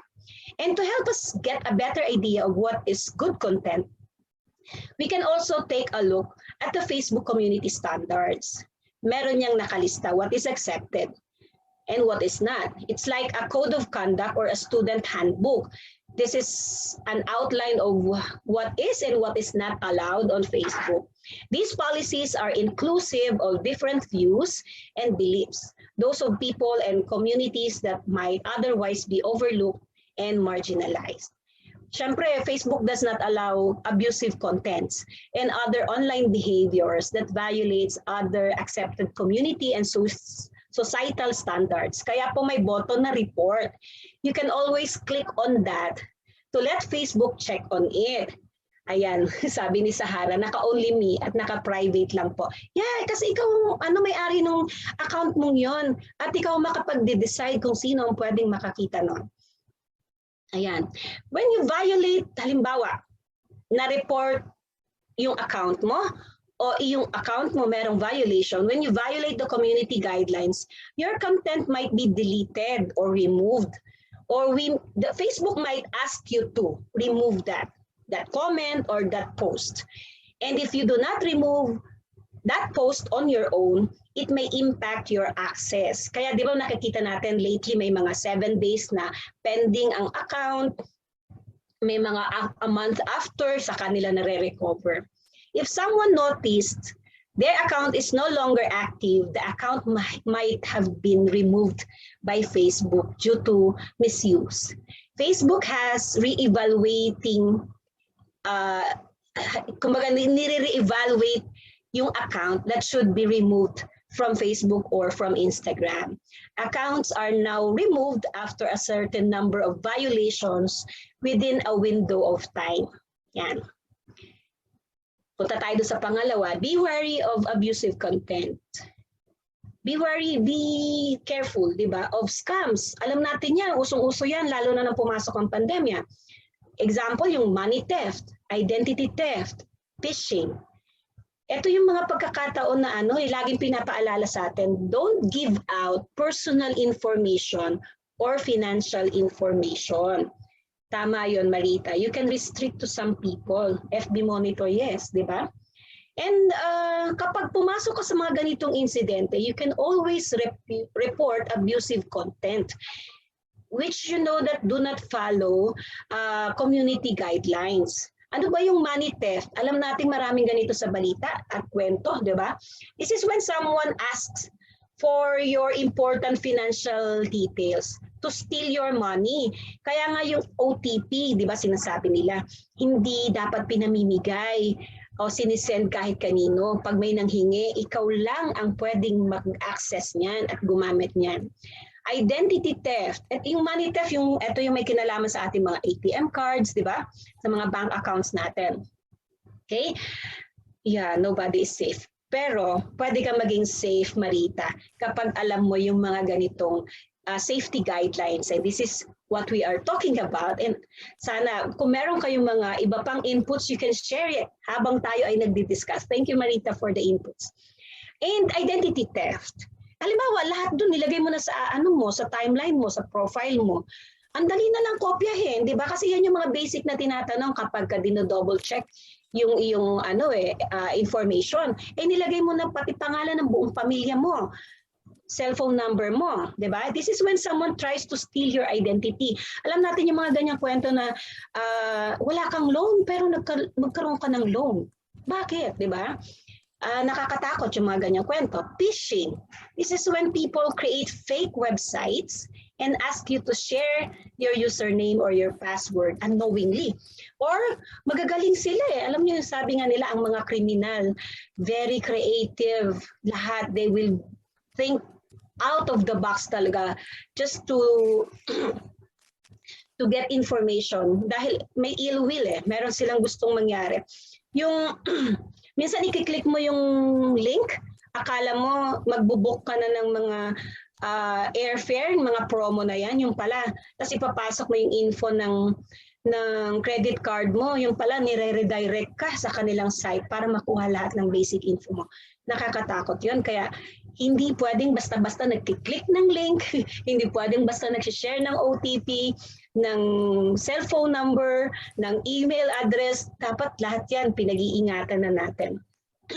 Okay, number 3 tayo. Secure your account. How do you do that? Yung una, yung log in and log out. Dapat laging may ganon. Lalo na kapag nakigamit ka lang ng phone, ng laptop, naki-login ka, tapos mas masaklap kung gumamit ka niyan sa computer shop. Dapat talagang may log out ka palagi. Although sinasabi nga natin, dapat kahit sarili mong device, nagla-log out ka kasi that's for security purposes. Kahit sabi mo, lagi itong naka-login, cellphone ko naman to. Yes, pero sometimes it's a safe practice pa rin, di ba? And use strong passwords. Laging sinasabi yan sa atin. At kahit pagka sa sign up tayo, di ba? Ang advice nung form na finifill up natin ay strong passwords. At ang hinihingi sa atin kadalasan ay 8 characters. Mamaya pag-usapan natin yan. Sa login muna tayo. Yung mga login alerts natin and security checkup. Enable your login alerts sa inyong cellphone so that you are notified if anyone na gumagamit ng ibang laptop, cellphone o tablet uses or logs into your account. And you can also use a security checkup to see which settings you can adjust to increase your safety online. Nasa po yan, nasa profile at sa account setting ng inyong sariling social media account. Na-experience nyo na po ba na nagkaroon kayo, nakatanggap kayo ng notification telling you that someone is trying to log into your account from a place far from you? Diba? Ako nakatanggap ako niyan. I am from Marikina, tapos someone is trying to log into another device who is from San Juan. Sabi ko, my God, diba talagang nakakatakot, lalo na kung alam mong maraming importanteng laman yung social media account mo na yon. I literally froze when I got one. Nakakakaba, diba? Good thing I have set my account for login alerts by enabling the two-factor authentication. Nakaganyan po ba ang inyong mga social media accounts? O lahat ng mga online accounts ninyo? How is that? Ito ay yung kaya siya two-factor. Your phone will be paired with your email or your cell phone number, or your account will be paired with your email account or your cell phone account. Ikaw mamimili nun, tatanungin ka. Whenever someone or another device logs into your account, you will be notified. Magsisend yan ng code number, yung mga 6 digits, or 4 digits, or sometimes OTP, mga sabi nga natin OTP number na yan. One time PIN code. At nag-expire yon. Accounts are more difficult to hack when that is enabled. Kaya please, check nyo yung mga accounts ninyo, whether it's your email, your Zoom account, di ba? Kung naka two-factor authentication yan. That's for safety keeping natin, safekeeping, security and privacy din natin yan. At sinabi ko yan kanina, set a strong password. Better if it's a very strong password. Ano daw yun? It should have a combination of a small and big letters. It has different characters, yung mga punctuation marks natin. And it is not too short. Pag nagsa-sign up tayo usually, ang hinihingi sa atin, 8 characters. Diba? Considered yun as strong password. Pero alam niyo ba, may nabasa akong article na hindi na raw enough ang 8 character na password. At it should be longer than 8. Halimbawa, di ba? Kadalasan ang ginagawa kasi natin, yung mga madaling tandaan. Ito ay mga dapat na kahit password mo yan, maging maingat ka sa impormasyon na pwedeng makatulong na mahulaan agad ng mga iba, lalo na yung mga hackers. Baka birthday mo ang nilagay mo dyan, plus initials mo pa. Di madali na lang hulaan yan, di ba? At tingnan din kung madalas kang mag-post halimbawa ng mga alaga mo na pusa o aso, tapos nilalagay mo yun sa post mo, baka yun din ang ginamit mong password mo. Madali na lang din yan mahuhulaan. Isipin mo kung pwedeng paanong mahuhulaan ng ibang tao yung sarili mong password. When my youngest kid, who is now 10 years old, last year nung magkaroon ng pandemya, nagkaroon siya ng G Suite account para sa kanilang Google Classroom. So first time niya magkaroon ng ganong account. So sabi niya, so papalitan na yung default password. Sabi niya, ano ang pwede kong gawing password, mama? Ang sabi ko sa kanya, you make your password a statement So yun ang sinasabi ko lagi sa mga estudyante ko. Alphanumeric, yes po. And ako ang sinasabi ko, it should be a statement. Yung motto or something that your guiding principle, mga ganyan. Ang haba naman. Pero mahirap pahulaan yun unless yun ang lagi mong pinupost, di ba? Di sabi ng isang estudyante ko, maganda ako. Sabi ko, gas-gas na yun eh. Yung password mong maganda ako, tapos ilalagay mo naman birthday mo. Di ba dali ring hulaan, di ba? So, think of passwords na ilalagay mo sa mga accounts mo na mahirap hulaan at hindi madaling hulaan at malaman, lalo na ng mga potential na may ill will, merong gustong ma-hack ang account mo. Nakakatakot kaya, di ba? And how do we secure our account? Set your location privacy. Check your privacy setting. Check nyo po yan. Pwede nyo po yan gawin after our session. And your security settings. Pwede nyo pong piliin doon. Itatanong naman kayo. Very friendly naman po yung mga i-click nating mga parts doon. These are the steps on how we can do the privacy checkup. Ayan. Click yung tatlong button yan eh. The top right-hand corner of Facebook and click your privacy shortcuts. Review important privacy settings and next and answer the following questions. Pwede nyo pong screenshot yan mamaya para po pwede nyo gawin sa inyong mga social media accounts. Ayan. The revamped privacy checkup tool has expanded the 4 distinct topics to help you strengthen your account security and control of who can see and what you share and how your information is used. Who can see what you post or what you share will help you review who can see your profile information like your phone number, email address, as well as your post. How to keep your account secure will help you strengthen your account security by setting a stronger password and turning on login alerts. How people can find you on Facebook. Tinry nyo na po bang i-search kayo yung sarili ninyo? Diba? O kahit sa tinry nyo na po bang i-search yung name ninyo sa mga search engines natin? Baka magulat kayo kung anong ibibigay ng mga search engines, diba? Your data settings on Facebook will let you review the information you share with apps you've logged into with Facebook. You can also remove the apps you no longer use. Your ad preferences on Facebook will let you review the types of ads that you receive. Ayan. Here are the links that can help you in securing your accounts. Pwede nyo po yung i-screenshot para po mamaya pwede nyo ma-review yung inyong security settings sa inyong accounts. Okay. That segment tackled the first portion of being a responsible digital citizen on how to protect our own self.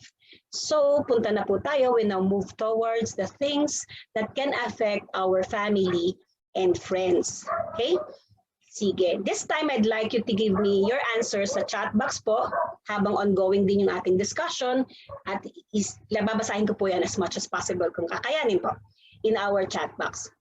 I'd like you to comment how would you react to the following situations if you see an office mate na nag-post ng ganito. I really hate my boss. Nag-post siya niyan. Either sa kanyang, nakita mo sa news feed mo, sa timeline niya, or sa GC ninyo, o sa family GC ninyo. How would you reply? Ayan. Paano po? Mamaya siguro, Marita, tatanungin natin sa Q&A natin yan. Take it, don't. Ano kaya ibig sabihin ni Joffrey dyan? Ignore. Ayan. It's not my problem. No comment. Take it down. Okay. Ignore. Hindi mo na papansinin. So, huwag ka nang mag-comment. Pwedeng ganon. Siguro ang ibig sabihin ng ignore. Okay? Sige. So, yan yung mga pwede nyong i-comment o i-reply kung sa GC yan sinend. Okay? Si Regine, i-engage mo, will ask why. Mahirap makisawsaw. Depende siguro, di ba, kung yung level ng friendship ninyo with that office mate. Okay? Tingnan natin, ha? Second situation po. Yung friend mo, nag-post. Sa newsfeed, nakita mo siya, sabi niya, it's such a hassle being in the Philippines, lalo na ngayon. I hate it here, di ba? Anong pwedeng i-reply dyan? Ay, wow daw. Ayoko na sa Pilipinas. Halimbawa, may ganyang comment. Ang sagot ni Marita, wow. Wow lang. Tapos bahala na yung nag-post na umintindi ko ano yung punta ka ng Mars. Ginawang, parang hindi pinatulan at ginawang joke yung response. Go to hell. Ang hard naman, Joffrey. Go to hell. Ayan. So, merong gustong mag-engage si Alexa. Why naman? Yeah. Tingnan natin yan. Meron pa tayong isang sitwasyon. Kapatid, nag-post, I'm too lazy to go to school. Halimbawa sa family GC nyo, tinatamad akong pumasok. Kahit online lang yun ha. O kaya tinatamad na akong sumagot at magpasa ng module. Diba? Ano ang isasagot nyo sa kapatid nyo yan? O pinsan? Ayan, Carmelita, kaya mo yan. Okay? Well, do the household. Joffrey, ang hard mo ha. Regine, sayang ang tuition, kaya pumasok ka. Pwedeng ganyan, di ba? Marita naman, pray. Ayan, no, nakikita ninyo, magkakaiba tayo ng pwedeng maging reaction. Si Renalyn Laban, yeah. Note that as responsible digital citizens, we should not be adding fuel to the fire. Kasi, di ba, let us always be reminded that when we communicate online, we are communicating with real people. Not just names per se you can see on your screen. And people can have so many different stories and backgrounds which trigger them to post that kind of statement or act the way they do. Sometimes we might feel negatively or make judgments already towards them. Diba? Si office mate venting and sharing negative personal posts online, diba? Complaining about different aspects of the boss can affect job or relationships at work. Si friend that doesn't like here in the Philippines already maybe had a negative experience here, diba? Or yung sibling or cousin that is lazy, who is lazy to go to school, wala nang motivation, diba? Why are they lazy? Maybe they are going through something sa family. Merong inside story yon, di ba? It is very important for us to be able to remember that every person has a reason for that post, unless he or she is a troll. And their own story of how and why they are thinking or feeling that way. Meron niyang context, di ba? We forget about the other person behind the screen, di ba? Sometimes we can be so focused on whatever we see that sometimes we forget that there is human being behind that screen. Kagaya kayo, natin ngayon, magkakausap tayo and screen lang ang kaharap ko and I'm seeing your names. We are interacting, di ba? Pero behind that screen is a real person. Just like you and me, meron ngayon sa loob ng Zoom na to, di ba? Ayan. Behind every screen is a human being with unique experiences and backgrounds. And remembering that allows us to empathize with them and try to put ourselves in their shoes. Ang tawag natin dyan, empathy. It is our ability to feel what another person is experiencing from that person's point of view and put ourselves in their shoes. Kung ang tingin mo, halimbawa, ignore, at least yung concern na to know why, bakit siya may ganong post, ano yung context bago natin i-judge. This is very powerful because it allows us to create a more positive experience and generative conversations. Okay? Sige nga, what do you see? Ano ba nakikita niyo sa larawan? Paro-paro G, di ba? With matching ano yan. Salamat Carmelita, two faces, butterfly, di ba? Okay, magkaiba tayo ng unang nakita. Although pagkatapos nating titigan, makikita na natin pareho. Ito naman po, anong una niyong nakita? Candle holder, chalice, yan, two faces. Okay, sabi ni Renalyn, sige. Di ba magkaiba tayo ng nakita? Why do some of us see different things? Depending on the angle you're looking at something from, diba? It can look very different. It can really change what we see. Just because we see different things means one is wrong, diba? We just have to We just have different perspectives because we all come from different backgrounds, stories, and experiences. Hindi dahil ang nakita mo dalawang muka at ang nakita ko ay candle holder, mali ako or mali ka, di ba? Magkaiba tayo ng tiningnan. Kaya nga ang tanong, why is it important to communicate online respectfully? Because we have different perspectives and experiences. And it is our responsibility to respect the values. Kahit siguro hindi mo nga nakikitang value yun, di ba? Pero yung feelings niya and beliefs of others and accept our differences, hindi tayo pwedeng pare-pareho eh. And when we respect others and accept differences, we recognize that behind every screen is a human being. We can have conversations that allow ourselves and communities to be better and more helpful. When we practice this, yung respect lang po, hindi yung respeto na nauusong linya ngayon, na respect my opinion, but respect the person. When we practice this, we are able to bring about a community that listens, understands, and creates solutions together. Sometimes kasi we have that tendency to listen just to react instead of listening to understand. Magkaiba kasi yun eh, di ba? Let us always initiate productive and positive conversations as much as possible.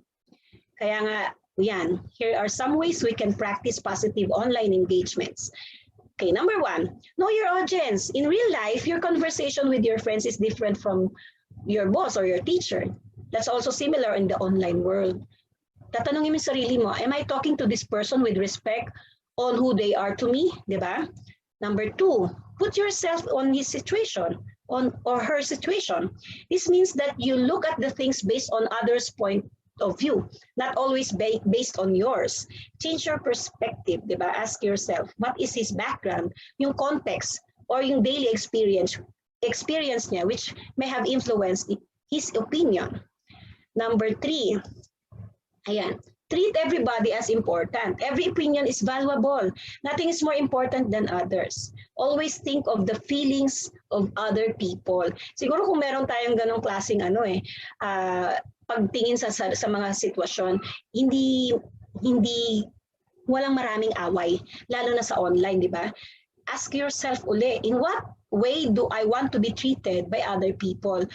Am I treating them the same manner? Di ba yung ating golden rule? You treat others as you would like others to be treated also. And number 4, be open. Be open-minded. Don't jump into conclusion and remember the visual clues that you don't see. Ang hirap talaga sa ganitong sitwasyon kasi hindi mo nakikita yung mga body language, yung galaw ng mata, yung pag-twitch ng mga bagang natin, di ba? Para mag-judge agad tayo. Kaya ask yourself, to check yourself, di ba? Do I have enough information to come up with a correct conclusion? Pag all caps nga, minsan may ibig sabihin yon. Kagaya kanina, nag-send ako all caps, sorry, naka-all caps pala yung aking laptop. May ibig sabihin yun eh, may dating yon. So, magkaiba. Dapat lagi nating nilalagyan ng ganong klaseng pasubali. And lastly, be sensitive to your environment. Always remember that there are reasons why a person speak about something or speak that way. Tatanungin mo lagi yung sarili mo, did I consider the feelings, his story, the background, the perspective of this person? Kung magkaiba at hindi pwedeng ipilit, hindi natin kailangan mag-away. Diba? And there you go. This is where our second aspect ends, and I hope you're learning. And as I proceed to the third and last part, the community. Sige, last part na po tayo. The community to which we belong, our own circles of community. Since we have already discussed yung sa ating sarili, the people close to us is also important to learn. It's also important to learn that whatever we do online will affect our community as a whole. And as a digital citizen who is a member in a certain community that can affect others, it is our responsibility to cultivate a place that we can be proud of and where everybody is safe. Let's create a safe space for everyone online, happy and productive, diba? Masaya sana kung ganon. At dito ko yan gustong simulan. We consume different types of information every time we go online. And there are different types of information. At alam niyo na to, pero review lang tayo ng mabilis. Fact, opinion, and false information. Let's discuss the first two, fact and opinion. Okay, can anyone tell me what is a fact? Diba? What information do you consider as a fact? Something that is true and that can be proven. Kagaya ng nasa picture. This is an apple. It can be proven, diba, na ito ay apple. Kaya kapag ito ay opinion, ano ang ibig sabihin ng opinion? What is an opinion? An expression of person's feelings that cannot be proven. Diba? Expression of your feeling. It is someone's interpretation of something that cannot be proven. Diba? Personal mong pananaw. Pwedeng pinanggalingan ay sarili mong karanasan. Pag sinabi mo mula doon sa una nating statement na this is the only apple in the city, opinion yan. Because that cannot be proven. It's your own perspective or your own expression or interpretation of something. Pag sinabi mo rin, ito ang pinakamasarap na mangga sa buong Pilipinas, ang daming manggang pinanggagalingan sa Pilipinas, di ba? It's an opinion. At dapat na alam ng mga bata natin ang pag-identify ng dalawang statement na yan. Kailan sinasabing fact at kailan sinasabing opinion. Okay? Meron pa tayong pangatlo, determining fact from opinion in that way seems easy, di ba?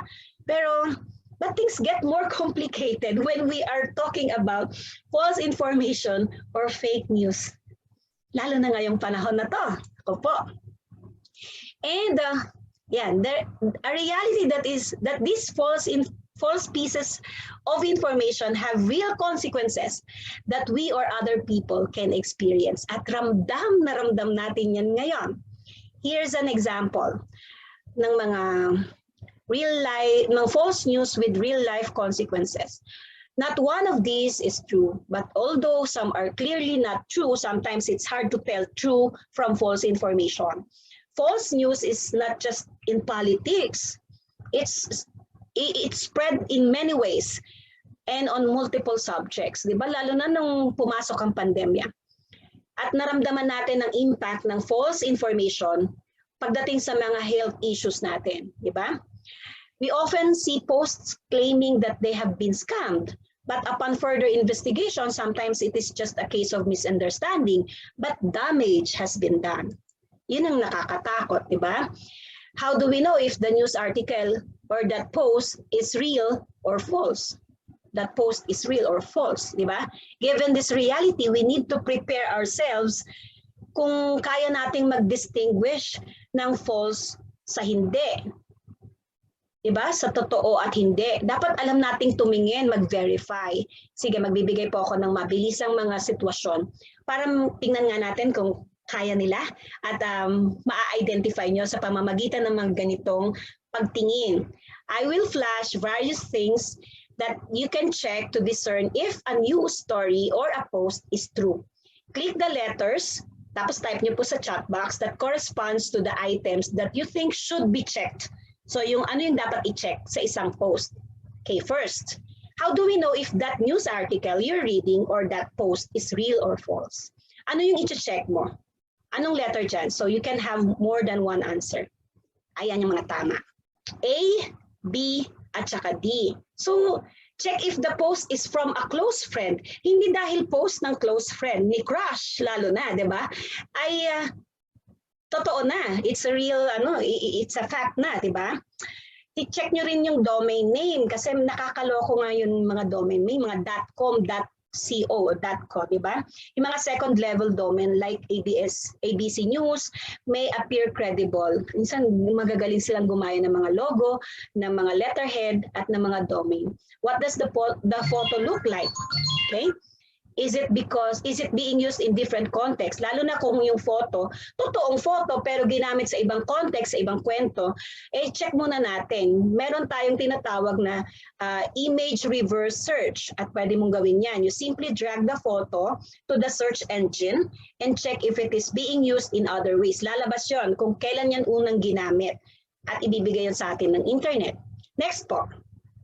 How do you know if the news article or the post is real or false?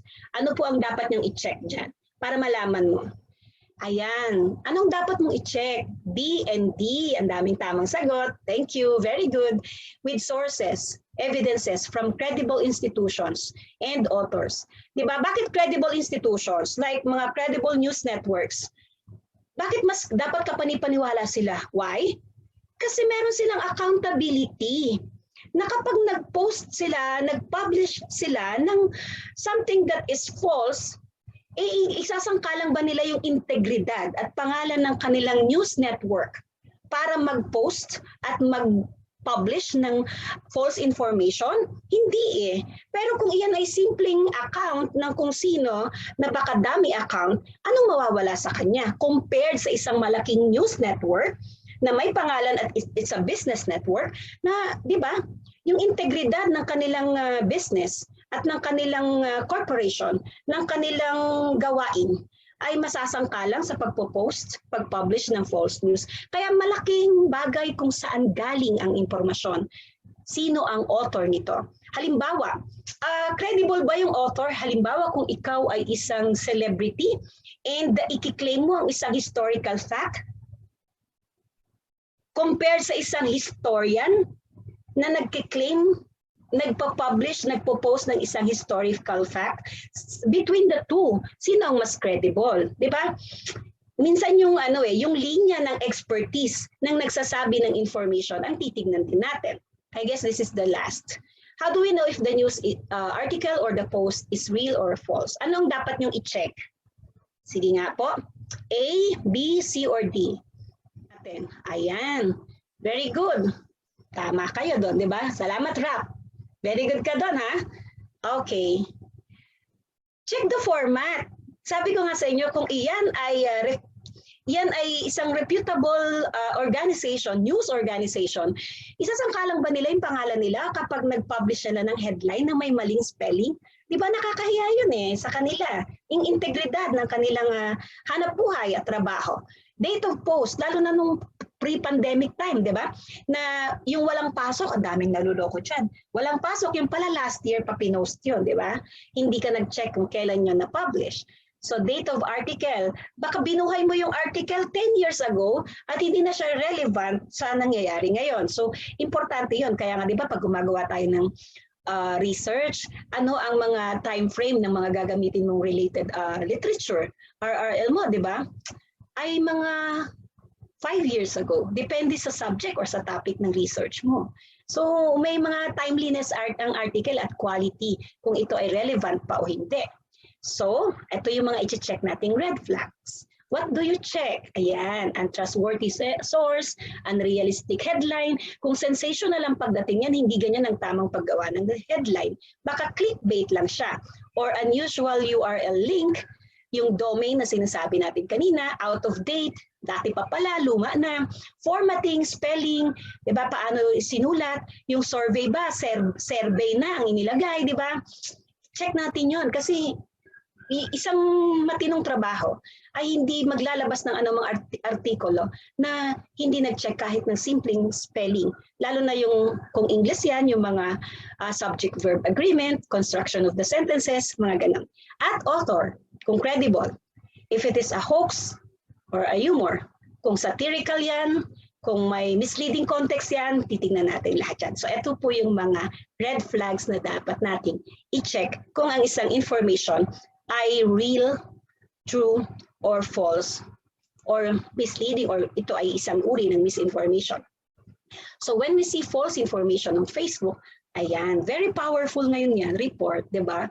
Nakakalungkot lang na minsan hindi natagamit ng tama. Pero ito ay powerful feature ng mga social media accounts na pwede nating i-report ang mga post, lalo na kung alam nating ito ay nagtataglay ng hindi katotohanan ng misinformation o disinformation.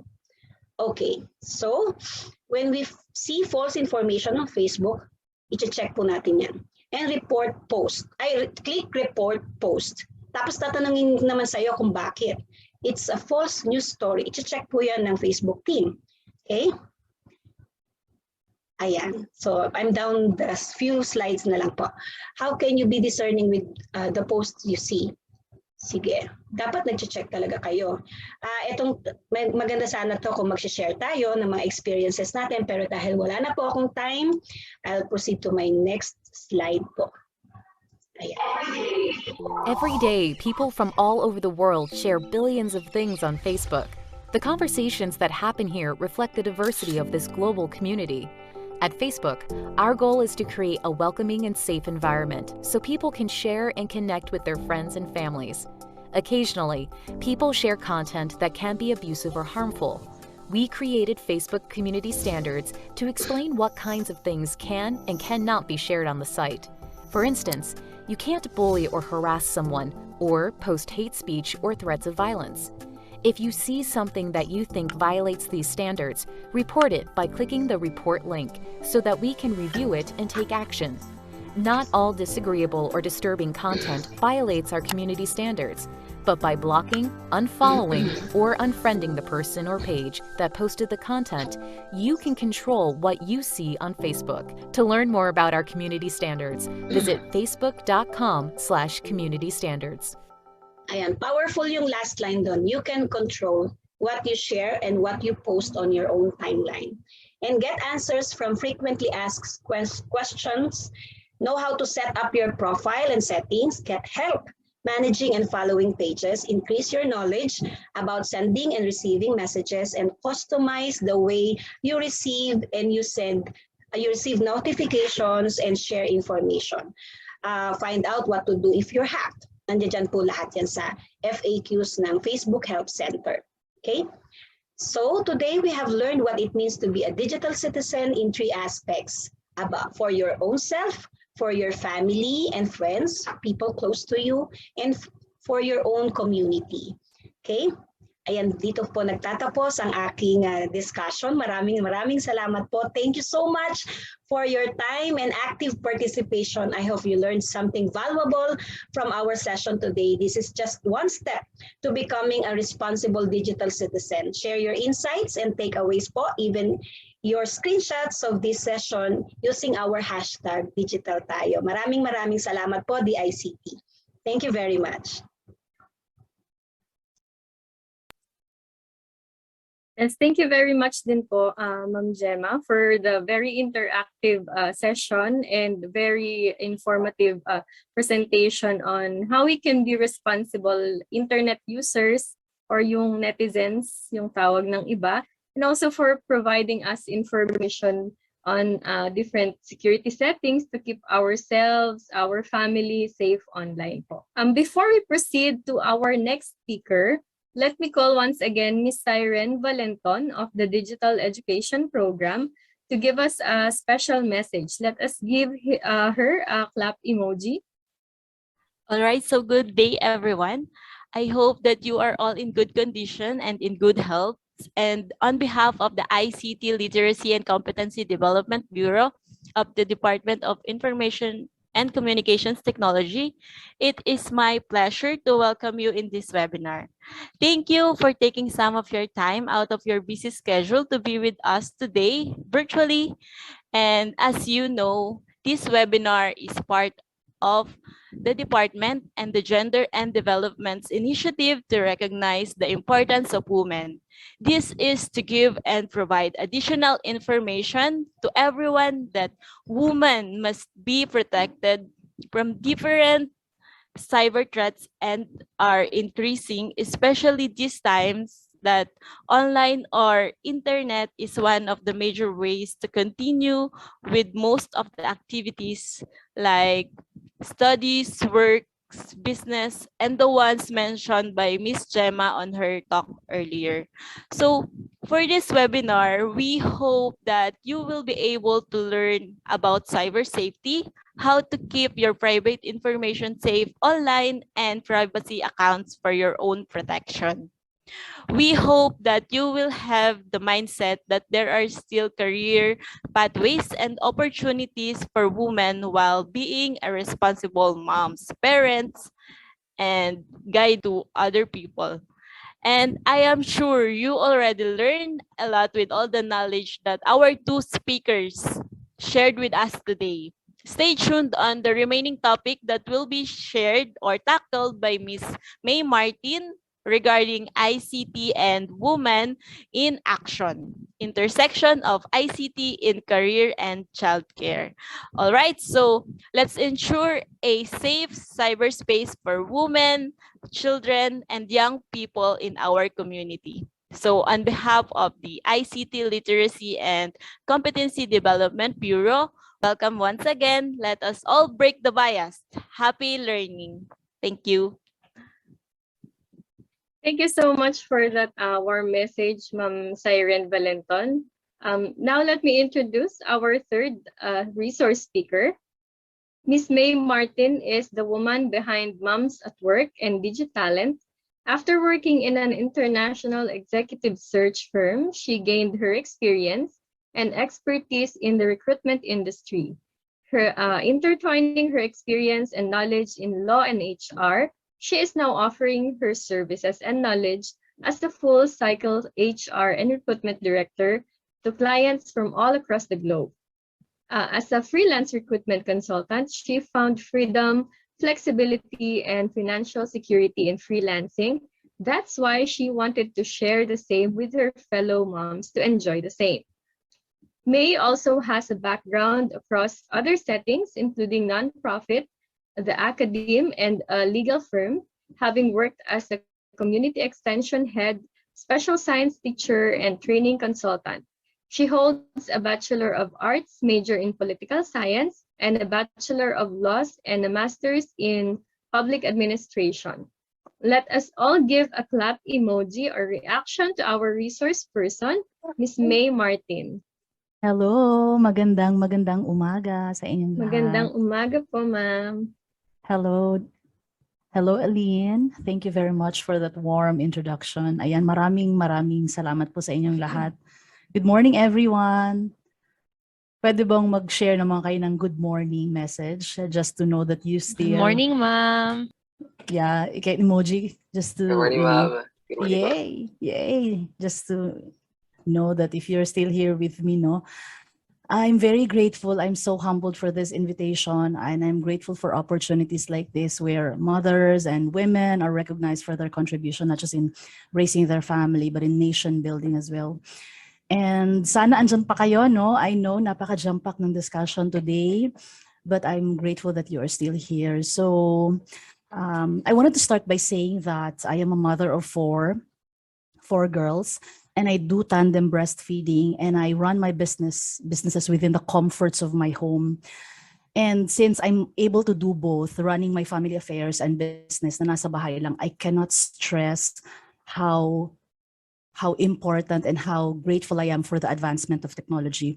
I know, Ma'am Gemma, no, pinag-usapan natin kanina sa second discussion that we make use of social media every day. Most of the time, no, nandyan lang yung internet, whether naka-laptop, naka-CP, or whatever it is that we're using. In fact, di ba, sabi ni Ma'am Gemma, we remain to be the top social media capital.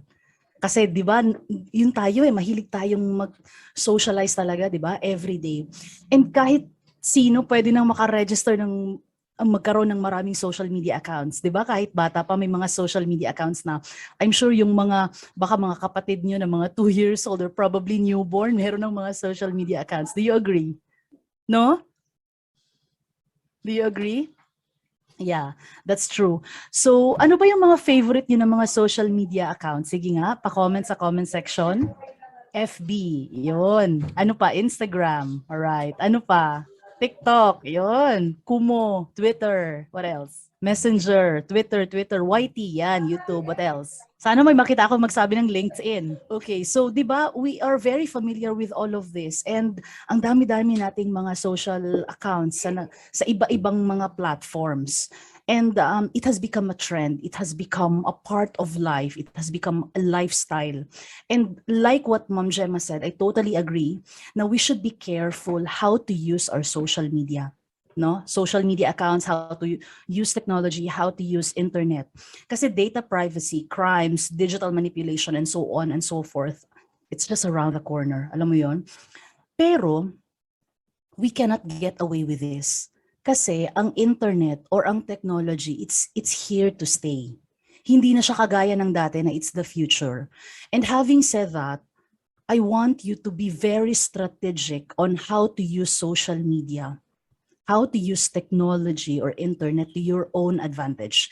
Yes, it's true. We have to regulate and we have to be very careful what to post and how to post it and where to post, because kung ano yung mga pinopost natin, whether we like it or not, it becomes a part of us, it defines us. And that is what we will be known for, okay? So you have to be very careful what would be your online reputation be.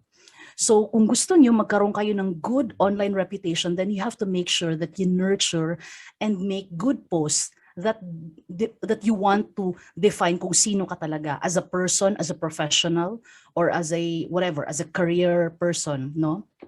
And that's what I will be talking today. I wanted to maximize and take advantage of what internet or technology can do to us and for us, okay? I want to share with you kung paano niyo exhaust yung full potential ng internet or ng technology. Today, I'll share with you how to make use, how to make money, how you can work, and how to create your business online. Okay, so are you guys ready? Sana may time pa kayo. It's 10:21. Okay, I'll just quickly share my screen. Okay, so like what I said, while it's true that there's a lot of disadvantage and dark side of the use of internet, pero today I wanted to share naman the beauty of technology and of the internet, and that's why I started na shinare ko that I enjoy yung pagiging nanay and at the same time pagiging business owner and pagiging professional kahit na nasa bahay lang ako because of the internet. So I cannot stress how grateful I am, sa advancement of technology. So today, I wanted to share with you how is it to start working from home as a virtual assistant or as a freelancer. Have you heard of it? I'm sure it's not foreign to you, no? So gusto kong i-share kung paano ba tayo magsimula if like ngayon pandemic, 'di ba? And social distancing and 'di ba may mga limitations on going to public places and all of that. So this is a very good opportunity where you can still earn kahit nasa bahay lang. So hindi na like yung mga digital nomads when nag-hit yung pandemic, para na lang siyang piece of cake for digital nomads because they're get used to working from home and not being dun sa public na alam mo yon, may mga meetings every day na pumupunta sa office, may daily commute. So this is a good opportunity for everyone who may be interested to start working from home as a freelance, offering your services to foreign and local clients. So this is just a gist on how to do that. But let's first define, ano ba yung virtual assistant or ano ba yung freelancer? So I used this interchangeably. If you have questions, feel free to comment sa chat box. Okay. Now let's define first, ano ba yung VA or what is a virtual assistant or ano yung freelancer? Ang sinabi ko dito, she could be you because ang target audience kasi namin is mga mothers, but a VA can be can be for women or can be men, can be for men, no? So it doesn't matter. Ang definition ng freelancer is independent contractor siya or freelance business owner who earns money on a per job or per task basis, typically for short-term work or pwede din namang long-term, no? Meron din namang ganon. And the beauty of freelancing or mga benefits of freelancing is they have the freedom to work from home or kahit saan. From a non-traditional workspace, they have a flexible work schedule, and I would say that they have a better work-life balance because they have the option when and how to work. So that's the beauty of working online.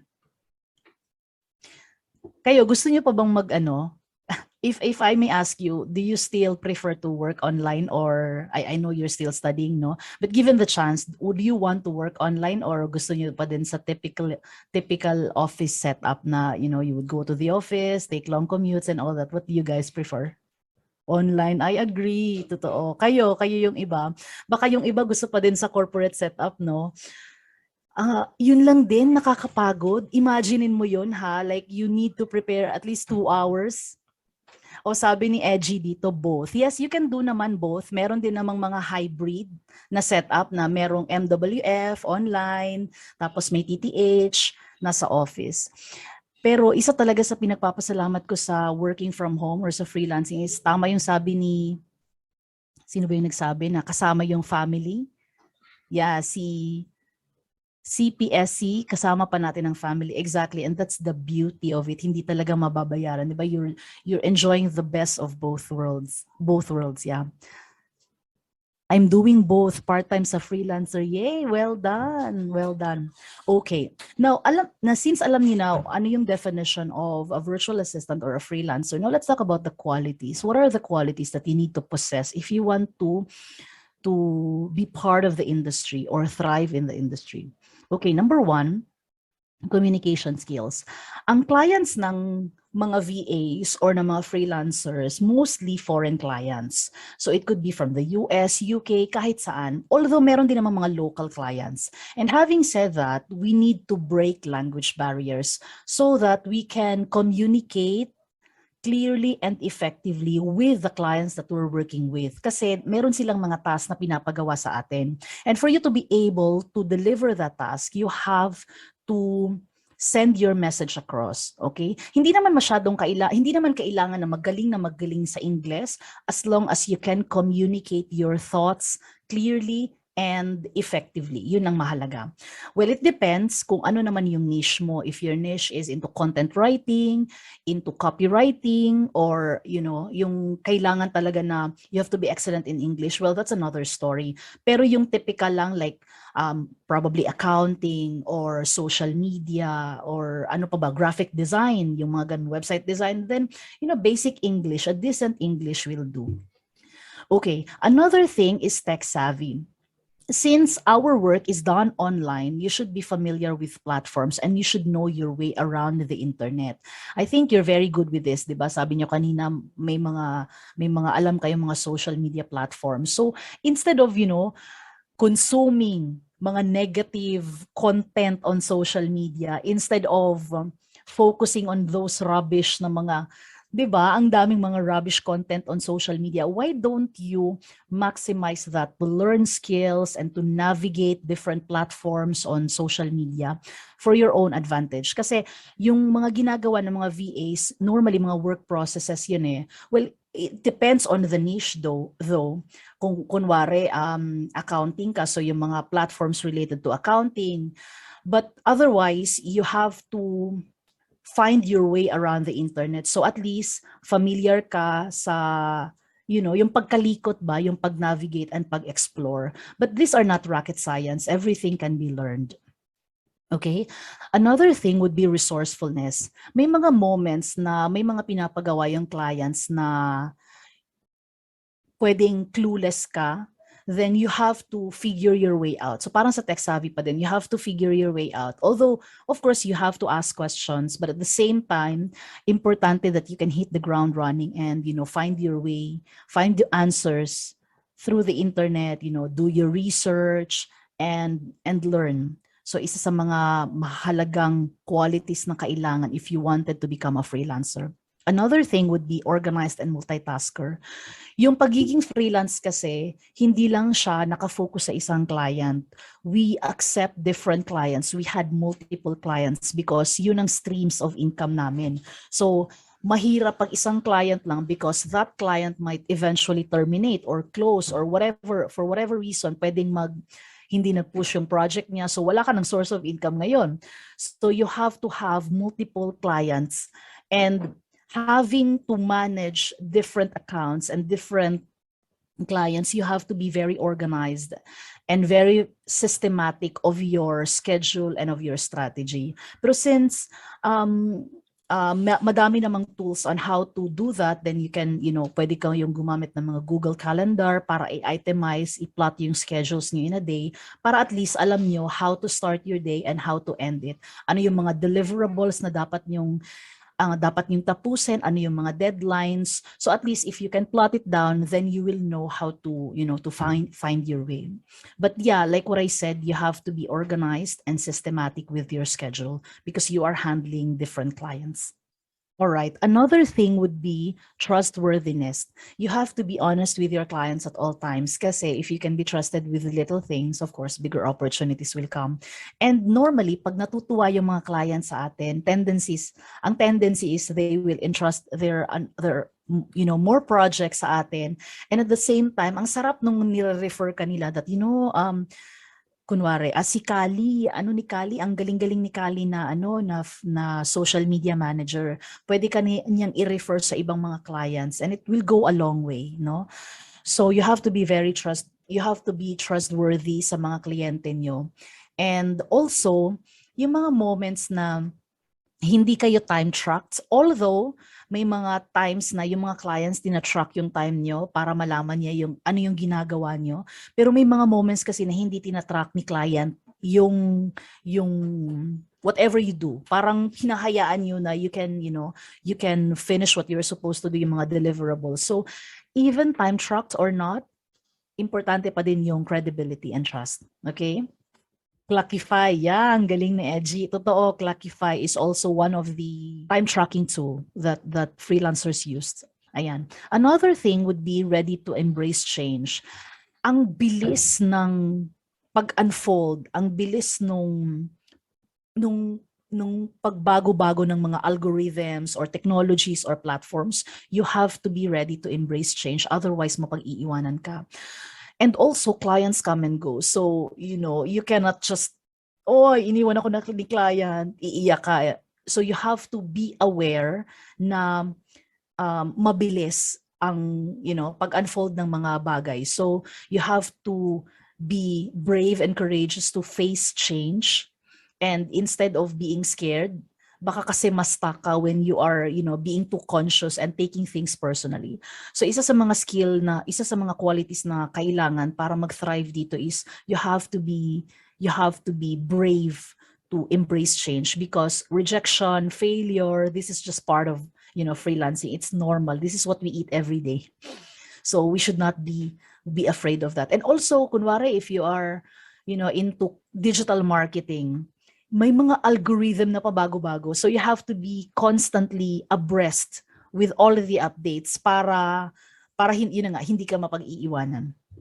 Okay? Another thing would be reliability. This has something to do with trustworthiness also. Your client is counting on you to get things done. So whether sinasabihan ka ni client, Eileen, gawin mo na to, you should know what you are supposed to do because you are partners with the client, no? Your goal is to unload yung mga bulk ng trabaho from the client's plate, and your goal is to make his business successful. Of course, you work with it hand in hand, no? So dapat mapagkakatiwalaan ka in the success of the company or the organization or the business.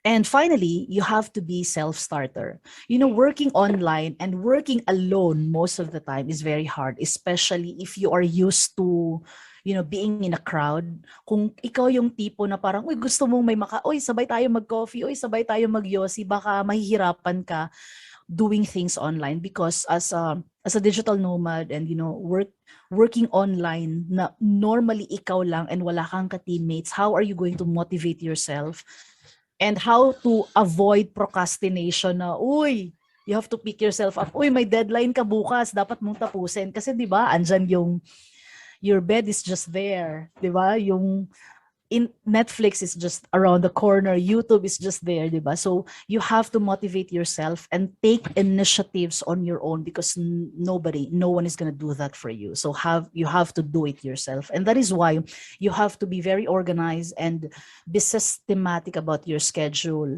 para alam mo when to rest and when to play. Okay? What do you guys think? Kaya? Kaya.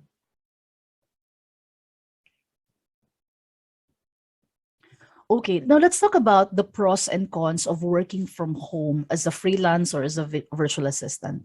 Let's start with the consequence first. Now, the consequence is wala siyang fixed pay and wala siyang benefits. Simply because we are independent contractors and we are freelance business owners. So having said that, we are not an employee, okay? We are not employed by the client, and dahil doon wala tayong mga SSS, wala tayong mga PhilHealth and all of those benefits that typically binibigay pag nasa corporate setup ka.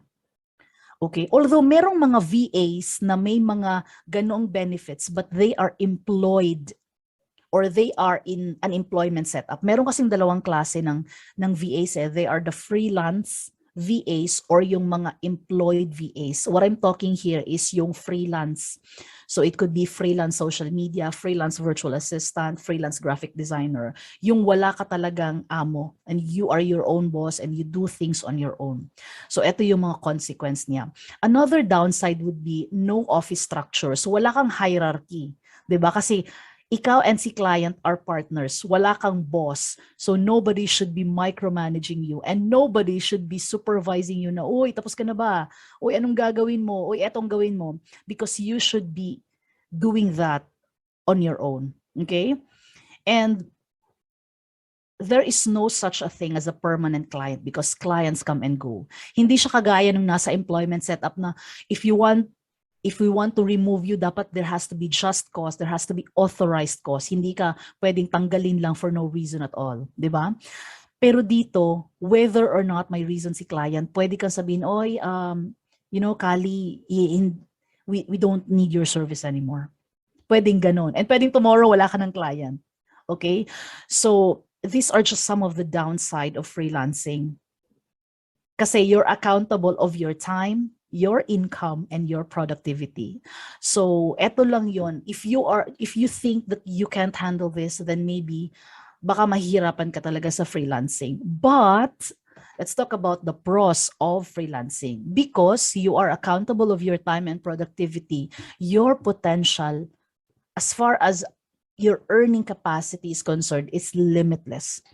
So you can earn double, triple, or probably more than what the guys are earning in the corporate setup. No? Yun ang maganda. Kasi unlimited yung streams of income na pwede mong pagkuhanan. If you can handle, 2 clients, 3 clients, or 10 clients, and you can outsource, you can create an agency, and you can diversify, no? So ang daming pwedeng gawin. You have full control over your own time.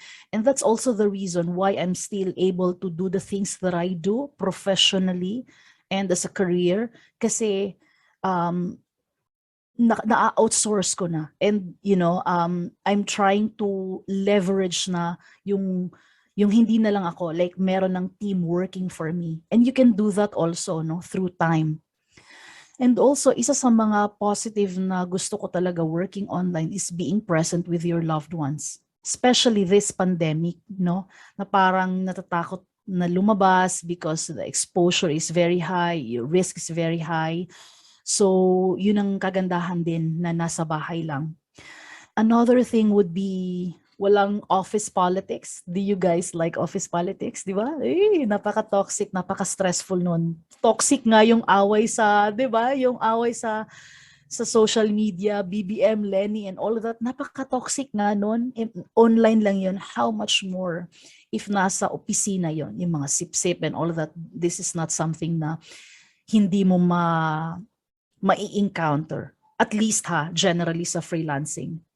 Walang mga gossips and all of that because you directly work with the client. And of course, another thing, walang long commute. So when you wake up, then ikaw na bahala if you have a fixed routine na, maliligo or whatever. Yung iba may kakilala ako, hindi na naligo. No? But kidding aside, what I'm saying is that yung mga unnecessary things na ginagawa mo, going to the office, mag-makeup ka pa and all, pwede mo na siyang hindi gawin because you do things within the comforts of your home, 'di ba? And still get the job done. O, 'di ba? San ka pa? That's really the beauty of it. let's talk about mindsetting, identifying your big why, and choosing your niche. It's very important that when you do freelancing or when you start your freelancing business, you have to have the right mindset. And you have to identify the reason why do you want to do freelancing. Because di ba na-mention ko yung mga downside, na-mention ko yung rejection, na-mention ko yung failure, and this is what we do every day. This is what we face every day. Even if we are seasoned freelancers, we still get rejected most of the time, and we still may mga unexpected termination of contract ba din na oy nawala na si client, malaking account pa naman yon, no? So you have to really think of this as a business, and that's why it's important to have the right mindset as your foundation when you start to do freelancing. Because mindset is everything, and the way you think can make or break your freelancing business. Diba? It affects how you think, it affects how you act, how you react, and it can determine your failure or success. Kung naalala niyo yung discussion ni Ma'am Gemma kanina, diba? Sometimes we're very impulsive now. What we think and what we feel, we immediately post it on social media. Diba? That's why sabi nung isang comment kanina, you have to be careful kung ano yung kiniklik mo. Because it affects us, it affects our online reputation, and it starts with mindset, diba? Everything starts with mindset. Your mindset is actually the limit. I forgot who the author was. Sabi niya, whatever you think, yun. So if you think you can, then you can. If you think you can't, then you cannot, diba? So, yan, ayun. Yung kay Henry Ford, I like this. When you think you can or you can't, you're right, diba? So, be careful of what you think, because that's what will manifest. So, instead of saying can't pala, instead of saying can't, you can shift your mindset to I can, no? Now, yung sabi ko kanina, do you think you're qualified to become a freelancer? Yes, of course. Okay, now let's talk about di ba everyone is in quarantine? Yung iba, sabi kanina ni Ma'am Gemma, di ba? They just wanted to post everything. They just wanted to post everything on social media. Some catch up on Netflix, dance their way in TikTok, and scroll through Facebook for fun and distraction. While other people take the opportunity to acquire new skill or to improve existing ones. Alam nyo, ang daming potential ang pwede nyong gawin through internet or through technology. Aside from working from home as a VA, there's cryptocurrency, NFT, affiliate marketing, alam mo yung dropshipping, Shopify, etc. Ang dami. So you have to be, yun na nga, yung sabi ko kanina, you have to be careful and cautious and strategic pala. You choose your hard. Kasi, sabihin nyo, mahirap mag-acquire ng skill, it takes time. You choose your hard. Saan yung preference niyo? Because eventually, if you continue to build your skills, to continue to hone master a particular craft perhaps, in the next 2 years, ano na ba yun? Diba? Magiging expert ka na and magiging authority ka na as far as that skill is concerned. Diba? So, you choose kung saan ka. Dito ka sa, just enjoying your posting rubbish stuff and just random whatever that you wanted to post, or you wanted to maximize the power of the internet. You wanted to, exhaust its full potential. Asan ang gusto mo? We face the same, diba? We face the same dilemma. Everyone, especially nung pandemic, nung kasagsagan ng pandemic, everyone was in quarantine. While others complain, others like, ano naman to, ang hirap-hirap, ang hindi makalabas. Others took that as an opportunity to master something. And looking back, sana sila ngayon, di ba? It's not just about earning, but it's about self-improving, self-development, self-growth. And that is the branding, that is online reputation that you wanted to protect and that you wanted to nurture. Okay, now let's talk about your big why. Why do you get up? Who do you get up for? You need to identify your purpose because it's where you'll draw your strength from throughout your journey. Now, if this is really something that you wanted to do, you have to ask yourself, why do I want to become a freelancer? Or why do I want to work from home as a VA?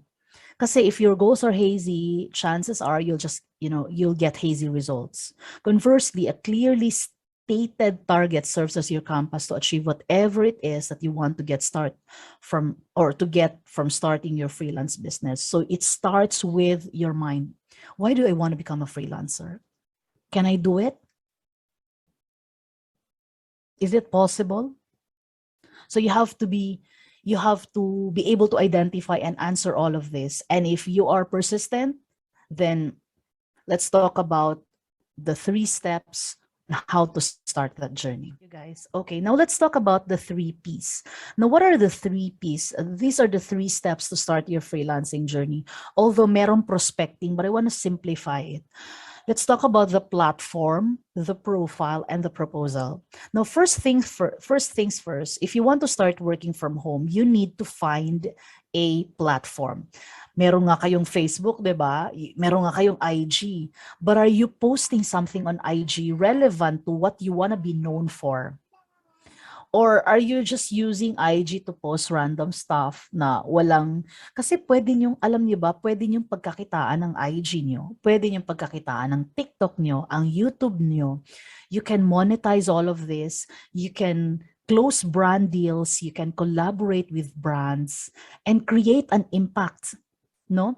In relation to what we have now, like nakita, I'm so happy na when Ellen reached out to me, sabi niya sa akin, Miss May, kukunin namin kayong speaker. And I was asking, saan niyo ako nakita? So sabi niya, somebody referred you to me because they are a follower of the page. So see the importance of being visible online. Pero hindi lang siya being visible na you just, post random stuff na walang mga katuturan. You make it strategic na you will be known for something that you want to be known for. So, for example, I am an advocate of women empowerment. I'm an advocate of helping moms earn while raising their families at home. That is what I want to be known for. And that's the brand that I'm nurturing. So you have to be very strategic. You can see me, we are on IG, we're on YouTube, we're on TikTok, but we post something that can hopefully create an impact as far as our audience is concerned. So, yun, i-ask niyo din ang sarili niyo, what do you want to be known for? Saan kayo magaling? Ano yung mga bagay na gusto niyong makilala kayo? 'Di ba? Kasi sayang din yung mga social media platforms niyo. Mga social media na you have Facebook, pero are you using Facebook to your advantage? Or nakikipag-away ka sa Facebook, nakikipag-away ka sa TikTok, nagsishare ka ng mga walang katuturang content, di ba? So, yun na nga, maximize the power of social media. Okay, let's talk about the platform. Now, jump-starting a digital career isn't always a question of how, it's often a matter of where. There's a lot of ways on how to start freelancing, but this is somehow one of the simplest. You find a platform. And when I started my freelancing, I started na mag-register sa isang online platform. Although there's a lot of freelancing platforms, kasi freelancing platforms will help you get rid of the legwork. The clients are already there, so hindi ka na mahihirapang maghanap ng clients. Okay, so for example, you can try, ano ba yung mga pwede mong matry? Yun na nga kanina sinabi ko, sana may mag-comment ng LinkedIn. I've seen WhatsApp, may gumagamit ng Instagram, TikTok, and all that. Pero wala akong nakitang LinkedIn, no? Register, you can create a profile on LinkedIn. It's like a resume, it's like a CV, no, showcasing ano yung mga experiences nyo in school, or kung meron na ba kayong mga, whatever it is, baka president kayo ng council, or alam mo yun, yung student government nyo, you can post it there. You can share your portfolio, the things that you have done, ano yung mga kunwari, magaling ka sa design, then you can post, some of your designs there. You'll never know kung sino ang nakatingin. Okay? Let's just answer some of the questions here. Paano po makipag-compete sa mga senior VAs? Especially po kung nagsa-start ka pa lang. You know what? You don't need to compete with anyone. You just have to compete with yourself because nandyan na sila eh. Ikaw, kakasimula mo pa lang. So instead of focusing on them, you focus on yourself, you focus on what you can do and what are your strengths. So doon ka mag-focus. Okay? Si Cheryl, may LinkedIn. Ayan, that's good. Pero also, you can optimize your LinkedIn then to your advantage. Hindi lang yung nag-post ka tapos wala kang picture or yung picture mo na yung hindi siya professional looking. So you have to identify that these platforms are different. You can post siguro yung nagta-travel ka sa Facebook but you don't use that post. You don't use that profile picture on LinkedIn. Okay? Magkaiba siya. Alright, so sabi ni Marita, anong best platform to start? Actually, wala akong masabing best platform. Kasi I would like to believe na meron silang mga strengths and weaknesses. But when I started to use Upwork. We also have AngelLists. We have Monster. We have Contra. We have Vertalent. Merong Medium, merong Creative Heads. There's a lot of freelancing platforms that you can try. But I would suggest that to start, maybe you can just focus on 3 platforms to get used to the platform and be able to navigate the platform and get the hang of it. Kasi kung madami ka ding platforms, madami ka ding babantayan, di ba? And you don't have time for that. So siguro when I started kasi, I tried to register sa 3 platform. And then, nung nakakuha na ako sa isang platform, then nag-focus na ako doon. And then, through time, of course, nag-enhance ng skill. And through time, lumabas na ako na hindi na lang siya nakafocus sa freelancing platform, kundi sa ibang mga ways of getting clients like through Facebook groups, through LinkedIn, and through attracting clients na hindi na ako yung nag-chase ng client, but they found me somewhere because I made myself visible everywhere. Yung ganun. All right. Now, since we've talked about the platforms, ano yung pwede nyong ma-offer na service? Diba? Kasi may mga nagtatanong, baka wala akong ma-offer. No, that's totally wrong kasi meron talaga kayong skill that you can offer. Now, these are just some of the common roles, okay? We have customer service, we have data entry, we have lead generation, content research, product research, chat support, we have bookkeeping, accounting, telemarketing, social media, web design, like in my case, HR and recruitment services. That's what I offer to my clients. Merong iba na content writing, copywriting, and Amazon, Shopify expert, and there's a lot. Okay, so isipin nyo kung ano yung mga roles na pwede nyong ma-offer sa corporate job, you can offer that also online. So parang nag-change lang tayo ng venue. Instead of corporate, i-change lang natin siya sa online. So ganun. So I am sure that you can offer something to the client. Okay.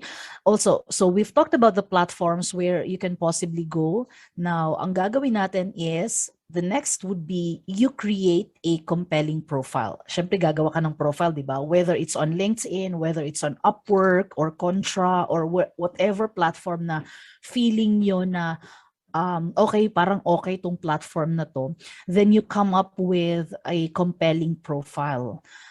Maghanap ka ng professional na photo, and then you state your relevant experience. Kung wala ka pa naman experience kasi nag-aaral ka pa, then some of pwede mong ma-highlight based on your, like student body, baka naging writer ka sa school niyo, or whatever it is na pwede mong ma-share in relation to the skills that you're offering to your client. And then also you can share some of your key achievements and some of the strength or some of the skills that you're good at. You can also write it down. Kasi ang freelancing business is a small pond. Ang dami niyang, there's a tons of fish. So, hindi dahil bago ka, then you downplay, yung greatness mo. So you sell yourself, and you put a spotlight on the relevant experience, on key achievements, and the skills that you are good at. So the formula would be specific phrases that describe you, plus the role that you're looking for, the relevant skills and experience for the job, what you can do for the client, plus the results, okay?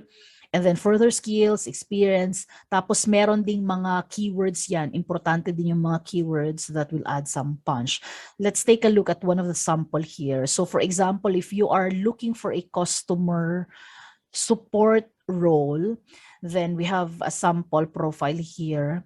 Innovative and quick-witted content producer with proven communication skills and syntax expertise, gained as a staff writer of the university's official publication and blog. O, diba? So, since wala ka pang experience dito, kunwari writer ka, staff writer ka ng university nyo, then you can highlight that, diba? Kasi somehow, you have gained experience through that stint. Creates results generating an original copy for websites, social media, and e-commerce, specializing in health, entrepreneurship, digital marketing, and fitness. Writes, so kunwari, ilang article yung na-write mo, of high-ranking pieces a week using keywords from Google Analytics and organic searching. Okay, so this is just a sample of how you can possibly write your profile. Okay, so okay, ano yung step 1 natin? Look for a platform. Granting that you have already found a platform, then you create your profile and you come up with a strong overview about yourself, your experiences, and your skills. And what's the step 3? Step 3 would be you craft a proposal. Ano yung proposal? Yung proposal is, this is something that you send to client if you are looking to be considered for a general virtual assistant, for example, or maybe a website designer. Then this is something that you are going to send across to your client if you are, because we're talking here about freelancing platform, ha? So if you are using a freelancing platform to get clients, then we go to number 3. Let's craft a freelance proposal. So what does a proposal look like? Ang nasa loob ng proposal is you tell clients why they should work with you. And how are you going to do that? You exhibit na of course, you have to read the requirements of the client. And having gone through the social media, the website, and all of the platform, the social media accounts of the client, make sure that you understand kung ano yung pangangailangan ni client, ng prospect, kasi hindi mo pa pala client, naiintindihan mo yung pangangailangan and goal niya sa business niya. Bakit kailangan niya ng general assistant or general virtual assistant? Or bakit kailangan niya ng website designer? You should be able to understand the goal and the needs. And how can you possibly fill in the gap nung need and goal ni client? You have to show, of course, in your proposal, you have to show how you can help the client based on the skills that you're offering. You have to show your willingness. Granting that you have no experience at all, then maybe you can highlight on your willingness to navigate and to, learn your way out and be trained if given the chance. And also, it's your way of selling yourself, your strength, what you're actually good at, your skills, the things that you can offer to the client. And of course, you have to set and manage expectations between both parties. Okay? So dapat ito yung nakapaloob ng sa contract mo. So while you talk about yourself, but of course you have to focus on how you can help, how you can solve the problem, the need of the prospect. Okay?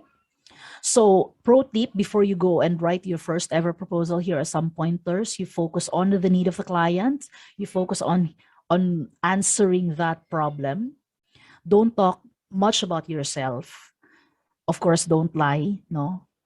and close your proposal with a call to action. So yung call to action is like, for example, sa proposal mo, pwede mo sabihin, if you want to discuss further, if you want to know more about me, then you can find me sa mga social media channels ko here attached, or you can send an email to me at yung email.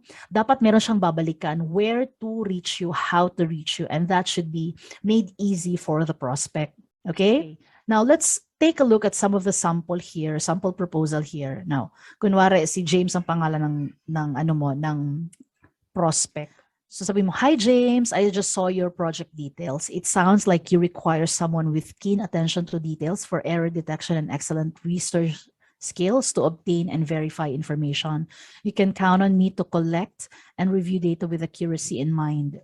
I'm skilled at different systems, especially Microsoft Office, but I'm also willing to be trained to use other tools as company name or client deems necessary.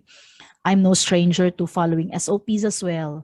Give my profile a quick visit to see if we're a good fit. I'm looking forward to hearing from you." So napakasimple lang ng proposal. If you notice, 'di ba, sabi niya dito, okay, ito ang kailangan mo, James, 'di ba? Kailangan mo somebody who is very keen, someone na may keen attention to detail, 'di ba? You can count on me diyan because I have experience dito, okay? 'Di ba? So if you can see, sa proposal, we've talked about the problem of the client. Bakit kailangan niya ng freelancer? And also in that same proposal, you talk about how you can possibly help the client dun sa pangangailangan niya, stating the skills that you're actually good at, di ba? Although meron siyang sinabi dito na I'm willing to be trained kasi baka may mga other tools ka pa, pero hindi ako magdadalawang isip na mag-navigate and mag-explore ng tools para matutunan yung mga dapat kong matutunan para matulungan ka sa project mo or sa hinahanap mo or sa problema mo. Yung ganon. Sabi din niya dito, I'm no stranger to following SOPs. Di ba? And then finally, ang sabi niya, bisitahin. But you can share your link down, ha? So for example, here's a, you can visit my portfolio. I have attached here some of my profiles. You can take a look at and let me know if we're a good fit, or let me know if you want to discuss further para we will be able to find out if we're a good fit. Okay? So hindi mo na masyadong i-highlight yung achievements mo, just the skill that can answer the problem or the pain of the client. Now what happens next? Okay, so what happens next? Granting, napansin ni client or ni prospect yung proposal niyo. So what normally happens is they'll reach out to you right away. Kasi ang quick ng turnaround sa freelancing, in the next 24 hours, pwedeng may na-close mo na yung deal. No, ganun siya kabilis. Although hindi naman siya sa lahat ng cases, but as a rule of thumb, ganun yun. If a client is interested, then they'll reach out to you right away. Hindi sila mag-aatubili na mag-aksaya pa kasi time is of the essence of freelancing. So if they think that you can do the job, then they'll definitely reach out to you. That said, kung hindi naman nag-reach out sa iyo ng say 2 weeks or 3 weeks or even 1 week, then you might think na baka may nakita na sila or baka they have considered other options. Okay, now ano yung charging nito? How much do I ask as a starting rate, granting that I want to start working from home as a VA or as a freelancer? Okay, a new general virtual assistant, they can charge 15 to 25 per hour. More experienced ones can go as high as 100. Depende sa skills, specialization, and expertise. Okay? So what I always tell yung mga mentees namin na hindi lang sila matatakot na mag-charge of what they think that they are worth. Kasi there is a client for everyone. While the freelancing industry may be, maliit na industry, pero there is, this I guarantee, there is a client for everyone. Hindi ka mauubusan ng client. More so ngayong panahon na ito na parang everyone is transitioning to online. May client nga ako na he started with one business and then eventually may isa na and then eventually may isa na. So he is bringing more and more people to be part of his company. Okay? So wag matakot na mag-charge. But because there is definitely a client for everyone. Also, do not believe dun sa sinasabi nila na may fixed I don't know if you've come across to may mga community kasi of mga Filipino freelancers who would say, oh, you have to start with $3 or $5 because you're just starting out. No, don't believe that.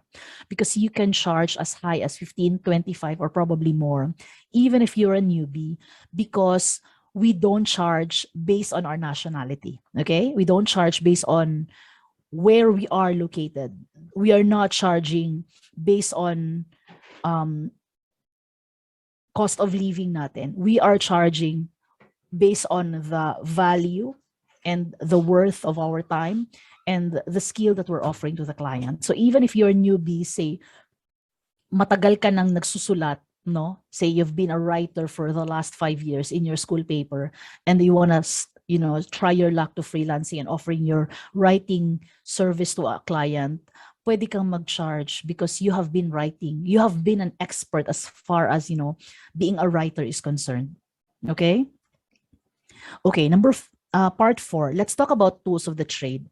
Since lahat ng ginagawa natin online, nakasalalay yung productivity and efficiency natin sa mga tools na to. So let's talk about further, ano yung mga tools na normally ginagamit. No? Okay, so communication tools, we have Zoom, like what we're using now. This is Zoom. Pwede tayo mag-Google Hangouts, so there's Skype, there's Slack, there's WhatsApp, and there's a lot. So you just have to be familiar with all of this kasi yung mga meetings niyo or mga discovery calls or mga marketing strategy calls, whatever it is, you can do this in any of these platforms. Also, when we talk about productivity and time management, madami din. You can try Google Calendar, may Google Suite, merong Calendly. Etong Calendly, this is very good if you wanted to schedule an appointment. It's a software that lets you book meetings without sending an email. So ibibigay lang yung link and then somebody can book a schedule with you, then it will automatically sync to your Gmail. So this is the beauty of Calendly. It comes in handy. Canva, I think you're not stranger to Canva. I'm not sure if you've heard of it, but it's a designing tool that can be used on your phone or your computer. So if you want to create your portfolio, if you want to create your profile, then you can use Canva. And this is very ideal even to somebody who is not creative because there's a lot of tools, there's a lot of templates na nandun na, free templates na you can use for your business, for your profile, for your portfolio, or whatever it is that you want to design. Okay, now let's talk about payment tools. Papaano magta-transfer ng bayad si client if granting that most of the clients that we work with are foreigners, so mga international clients sila. So pwede siyang through bank transfer, pwede naman siyang PayPal, pwede siyang TransferWise or Pioneer or whatever na makakapag-transfer. Pero if you're using a freelancing platform like what we've talked about, attached na siya. So ipapasok mo lang yung, kunwari meron kang bank account, papasok mo lang yung details ng bank, then the client will send money through the freelancing platform and then it will automatically go to your bank. But otherwise, you can set up an account sa PayPal, you can set up an account, can create an account sa TransferWise and Pioneer and then just give that details to your client para pwede na siyang mag-send ng pera through dito ng mga accounts. Okay? Now, having said that, kunwari nakapag-set up ka na ng mga kailangan mo, now let's talk about, napansin ni client yung proposal mo, di ba? So he wants to discuss further. Now, let's talk about how to ace, parang mali yung spelling. Acing interviews, mali yata yung spelling. Acing interviews like a pro. Okay. Sometimes we call it discovery call. We don't really call it interviews, but just for the sake of this discussion and para mas maintindihan, I said interview like a pro. Because normally, when we think of it as an interview, ang iniisip natin na i-grill tayo ng client, no?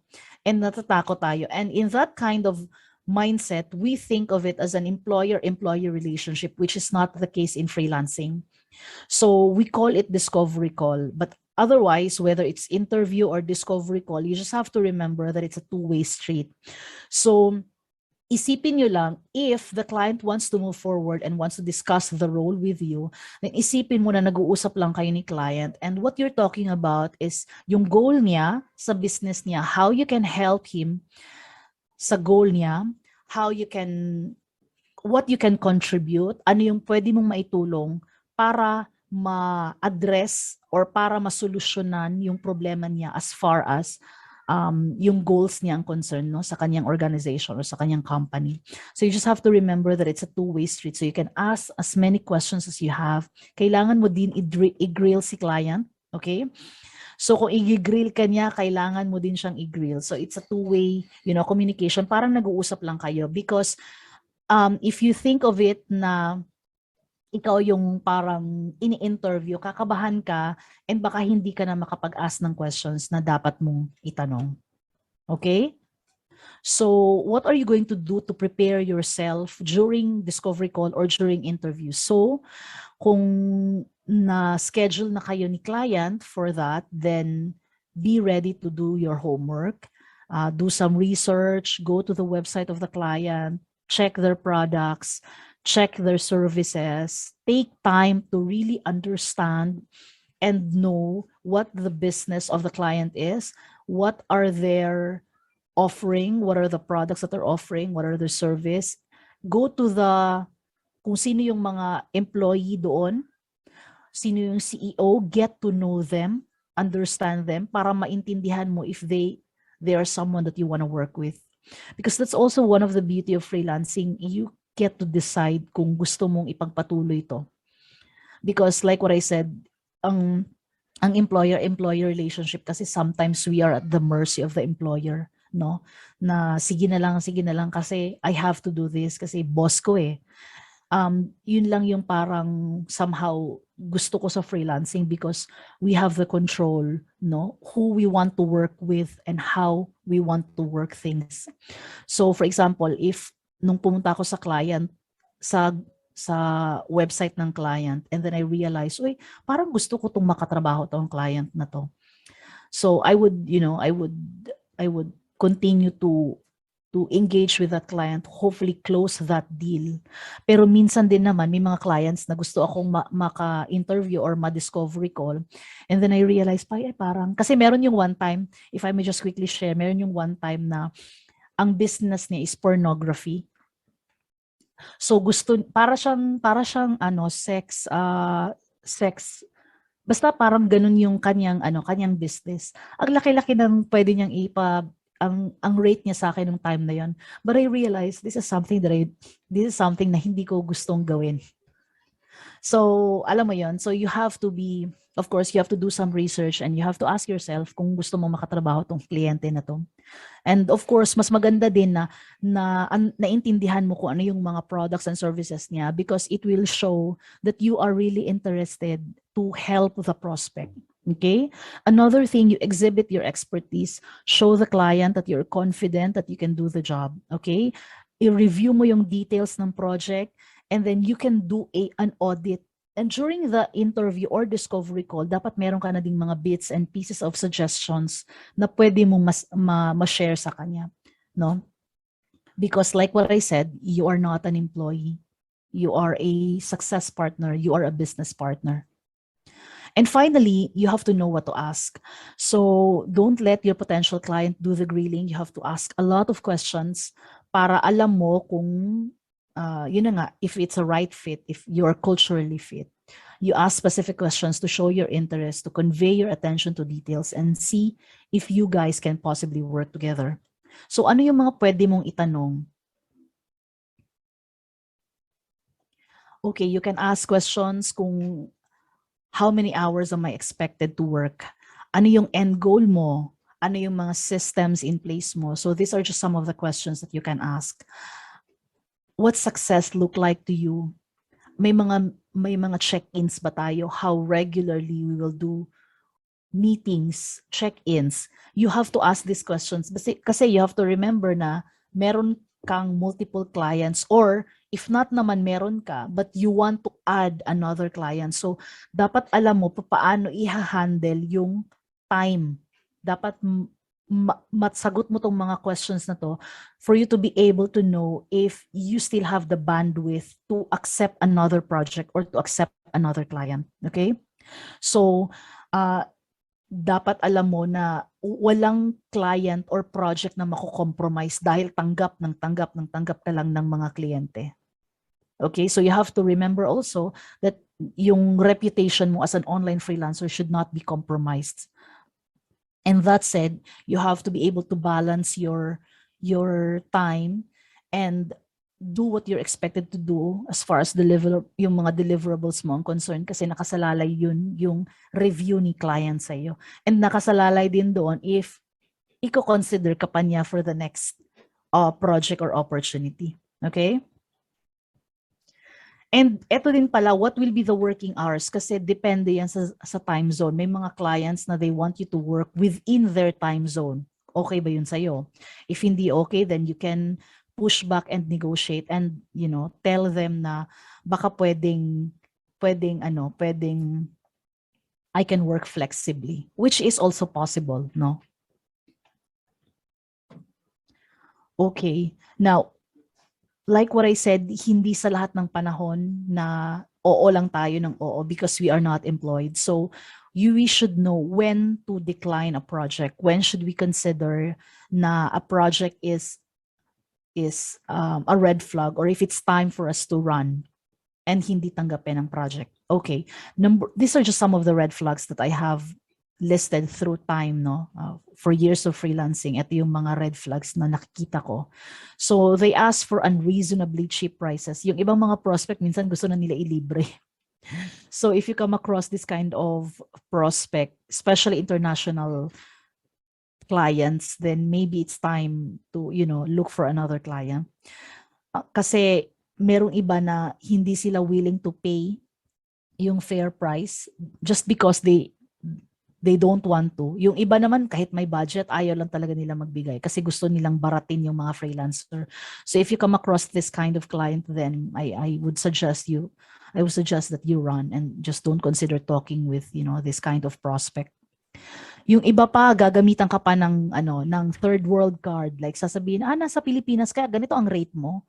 I can always look for somebody who pays cheaper but is, much better. Yung mga ganon, pag may mga discrimination na nakasali, then wag mo nang i-consider yun. Also, yung mga clients na gusto nila, hindi pa tapos, dapat you could have finished this in 3 hours. Yung mga ganong client, ito yung mga micromanagers ng mga client, then it's a red flag. Another thing is yung client na gustong hingi ng update. Oy, ano ba? Kamusta na yung project? Oy, tapos ka na ba? Oy, hindi pa ba tapos? Yung mga ganun. So, these are just, some of the red flags na gusto mong iwasan. Kasi if you come across this kind of client, it will be hell. Napaka-toxic na mga client and it will not be worth your time. And finally, yung nagsiset ng unreasonable or mga unrealistic expectations or requirements. Like, ang dami-dami nilang requirements. For example, if they're asking for a writer, magbibigay ng minsan unpaid test, okay? Papasulatin ka ng ganito, papasulatin ka ng ganito, papasulatin ka ng ganito. Tapos kunwari ikaw newbie ka, sige, magsusulat na lang ako. For all you know, ang daming nag-send ng proposal, ang daming nag-apply, say 50 ang nag-apply, lahat yon pinasulat ng libre. Do you think may i-consider pa siya? Baka gamitin niya na lang yon, 'di ba? As part of his or her content. So be careful doon, baka ma-abuse kayo. Okay. Well, apart from freelancing platforms, there's a lot of ways on how to get clients and where to find clients. Pero hindi na lang natin i-discuss in detail, no? But you can do prospecting, you can reach out to your family and friends. So that's why yung sabi ni Ma'am Gemma kanina, di ba? You have to be careful with what you post. And if you wanted to make money sa internet, i-start nyo na yung Facebook nyo, yung Instagram nyo is related dun sa gusto nyong gawin. Okay? And then you widen your network with like-minded people. Connect connect yourself with people na pareho ng wavelength nyo. So if you wanted to become an entrepreneur, or if you wanted to become a digital marketer, or if you wanted to become a content creator, an influencer, or whatever, na makikreate ng impact according sa gusto mo, then you can start to connect, to follow people, kasi ikukonsume mo yung content nila eh. So make sure that you're consuming a content that is helpful for your self-growth, personal growth, career growth. Okay? You can also join Facebook community, ang dami. Di ba may na-mention si Ma'am Gemma kanina na may mga community. So you can join, you can pick a Facebook community that you can join na pwedeng ma-bring out ang best in you, a potential in you. And you can learn from these people. Also, dahil nasa internet tayo, be very careful of fake client and scam. So, hindi lahat ng nagsasabi, uy, may potential na trabaho, may potential na client, ay paniniwalaan niyo because baka that's a trap. So, you have to be careful and make sure that you're able to spot and deal with scammers, okay? How do you go about it? Yung mga job offers from random and unofficial email. Yung mga 1234@gmail.com, sometimes mga gawa-gawa lang, parang ginawa lang ngayon. Yan. Also, yung mga job offers from identity thieves. You will know it kasi nanghihingi ng mga information like, okay, para mag-proceed ka sa next round, then you have to provide your contact number, address, billing, manghihingi pa yan ng IDs, ng kung anik-anik na like passport, you know, may mga, ano pa yung mga hinihingi. Be very careful of sharing your pertinent information kasi baka mga identity thieves yun. Okay? Kasi normally, hindi kailangan talaga, hindi manghihingi ng passport number yan, billing address, invoice, or whatever na pwede mong or mga, alam mo yung mga pictures, or basta mga pertinent information, hindi yan hinihingi sa freelancing. What they only need from you is probably your LinkedIn profile, or yung iba CV, or portfolio. Or kung may website ka, that's it. Or kung meron kang page, that's it. And that's all. As long as you can do the job, then you're good to go. So if you come across someone, uy, pahingi naman kali ng ng billing address niyo, pahingi naman ng passport ID mo, whatever it is, then that's your cue to run. Another would be yung nanghihingi ng ng pera na para ma-process, you need to pay $10, $5, or whatever it is, or how, gaano pa man siya ka liit na halaga. If you're expected to pay something, then that's a scam. Also, yung sa mga meron ding mga projects sa mga legitimate job boards, so you have to be very careful din. Kasi kahit legitimate yung platform, may mga naglipa na pa ding scammers doon. So pag hinihingan kayo ng information, pag hinihingan kayo ng pera, and yung mga hinihingan kayo ng libreng trabaho, o libreng test pala, yung mga unpaid test. Although hindi naman lahat, meron namang unpaid test na totoo pa din yung contract na ibibigay. Pero yun na nga, be very discerning lang. If meron kayong ma-feel na something fishy, then huwag nyo na lang ituloy. So what you're going to look at on job boards, check nyo kung may client reviews, check nyo kung incomplete yung profile, check nyo kung verified ba yung payment method, kung sufficient ba yung details, kung madami ba siyang parang in-interview ng mga freelancers, or may ina-ask ba siya mga free samples test, mga IDs. Tingnan nyo din kung yung website niya, kung kompleto ba, yung mga social media channels ba kung kompleto, or baka kagagawa lang, yung mga ganon. So you have to be very careful with that. You have to be very cautious and very discerning sa mga ganyan. And always look for branding to verify legitimacy. Of course, you will know when you check dun sa mga, kunwari sa isang Facebook page, malalaman yun naman kung gaano na siya katagal. You can go to Glassdoor to ask for reviews, or you can Google. Always Google. Like, pwede mo sabihin, kunwari lang, moms at work reviews, for example, or digital talent reviews, or who is Elin Parado. Yung mga ganon, you always do a quick Google search to check if they've been reported for scam or if they are legitimate and all of that. So if you want to start working from home, what are the things that you just need? You just need a laptop or a PC, a stable internet connection, a headset, a table and a chair, and a light. That's all. Actually, nung nagsimula ako, headset, ito lang, and then a laptop, a 3-year-old laptop, and a stable internet connection. Yun lang. Yung chair ko dati was, a plastic chair. If you want to upgrade, then you can upgrade later. But for the time being, you just need laptop, a stable internet connection, and you are good to go. And of course, madaming confidence, because there's a lot of rejection probably that you will come across. There's a lot of, failures that will come across while you're starting. So magbaon ng madaming courage and magbaon ng right mindset para mag-thrive sa freelancing business. So like what I said, I already shared yung mga possible rates that you can charge. Pwedeng hourly, pwedeng weekly, pwedeng monthly retainer, pwedeng fixed, pwedeng value-based, pwedeng daily rates. It depends on how you both agreed sa bayaran. Kayo naman ni client ang mag-uusap niyan eh. So if you would say, okay lang ako sa daily rate, then it's fine. Hourly, it's fine. Fixed or whatever, kayo na bahala. Kasi kayo naman ang mag-uusap ni client. So whatever suits you best, then that's good.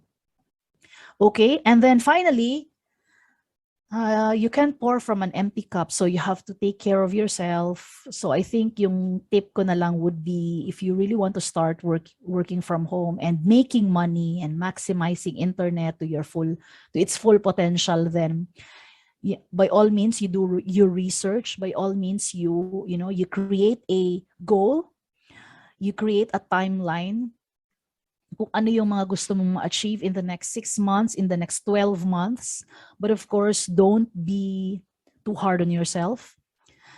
So focus also on self-care, because it's not selfish. And take care of yourself seriously. Budget your mental energy. Be realistic. So yun na nga, don't be too hard on yourself.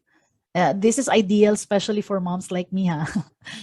Maintain a simple beauty routine. Ito yung sabi dito, kasi syempre moms na kami, so we do a lot of stuff apart from our clients' tasks. We have chores, we have kids, and also create a retreat corner, and of course get rid of all the mama guilt. So ignore nyo na lang. Get rid of all the mama guilt. But otherwise, what I'm saying is that kasi mga bata pa kayo eh, so I'm sure all the energy, mataas pa yung excitement and all that, but don't forget to also focus on your mental health, on your mental well-being. No, so you have to allot really time, not just on looking for clients and making money and trying to juggle everything, but at the same time you have to take care of yourself, kasi you cannot pour from an empty cup.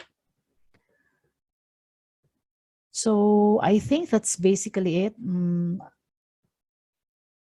Unless if you have further questions.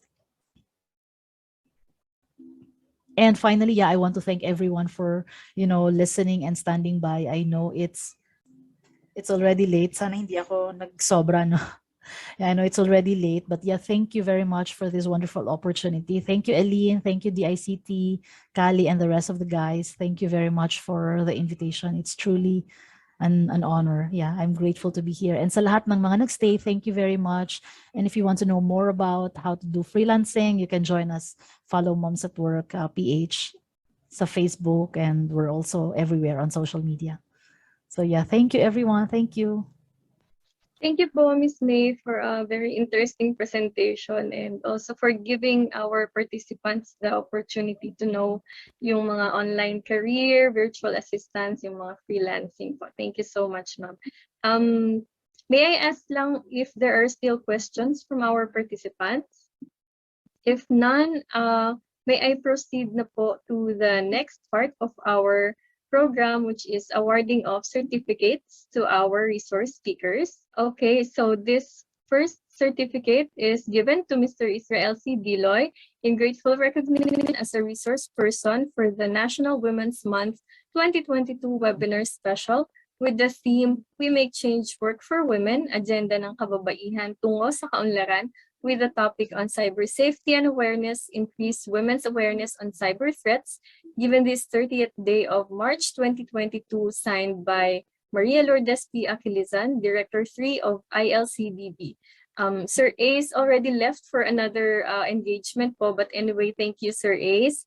Okay, next is a certificate given to Ms. Gemma P. Soneja in grateful recognition as resource person for this webinar with topic on digital moms, empowering mothers through basic digital literacy. Given this 30th day of March 2022, signed by Maria Lourdes P. Aquilizan, Director 3 of ILCDB. Thank you, Ma'am Gemma. Okay, and of course, last but not the least, this certificate is given to Ms. May Martin in grateful recognition as resource person for this National Women's Month webinar with the topic on ICT and Women in Action, intersections of ICT in career and childcare. Given this 30th day of March 2022, signed by Maria Lourdes P. Aquilizan, Director 3 of ILCDB. Thank you po ulit, Ms. May. Now we're about to end the program. Now I would like to call Ms. Cassandra Bermillo of the Digital Education Team for her closing remarks. Let us all give her a clap emoji. Good morning to all. We would like to thank our dear participants for joining us today, whether you're a mom, a working mom, a career mom, a stay-at-home mom, or a full-time housewife, a single mom, a daughter, a career woman, an aunt, a grandmom, and all the women out there. This webinar is special as we celebrate your importance. We hope that we were able to transfer and increase digital awareness to all of you. We hope that we were able to show that being a woman is important and that being a woman is not a hindrance to any career and opportunities, diba? And so we would like to encourage every woman to join us and break the bias. And I hope that this webinar has empowered you to become a woman of change. Also, thank you to our dear resource speakers, Sir Ace, Miss Gemma, and Miss May. Thank you, thank you, thank you so much. Thank you, Stairway Foundation Inc. or Facebook Digital Tayo and Moms at Work PH. Thank you again. Thank you. Thank you so much. On behalf of the Digital Education Team, thank you for attending our webinar. Thank you.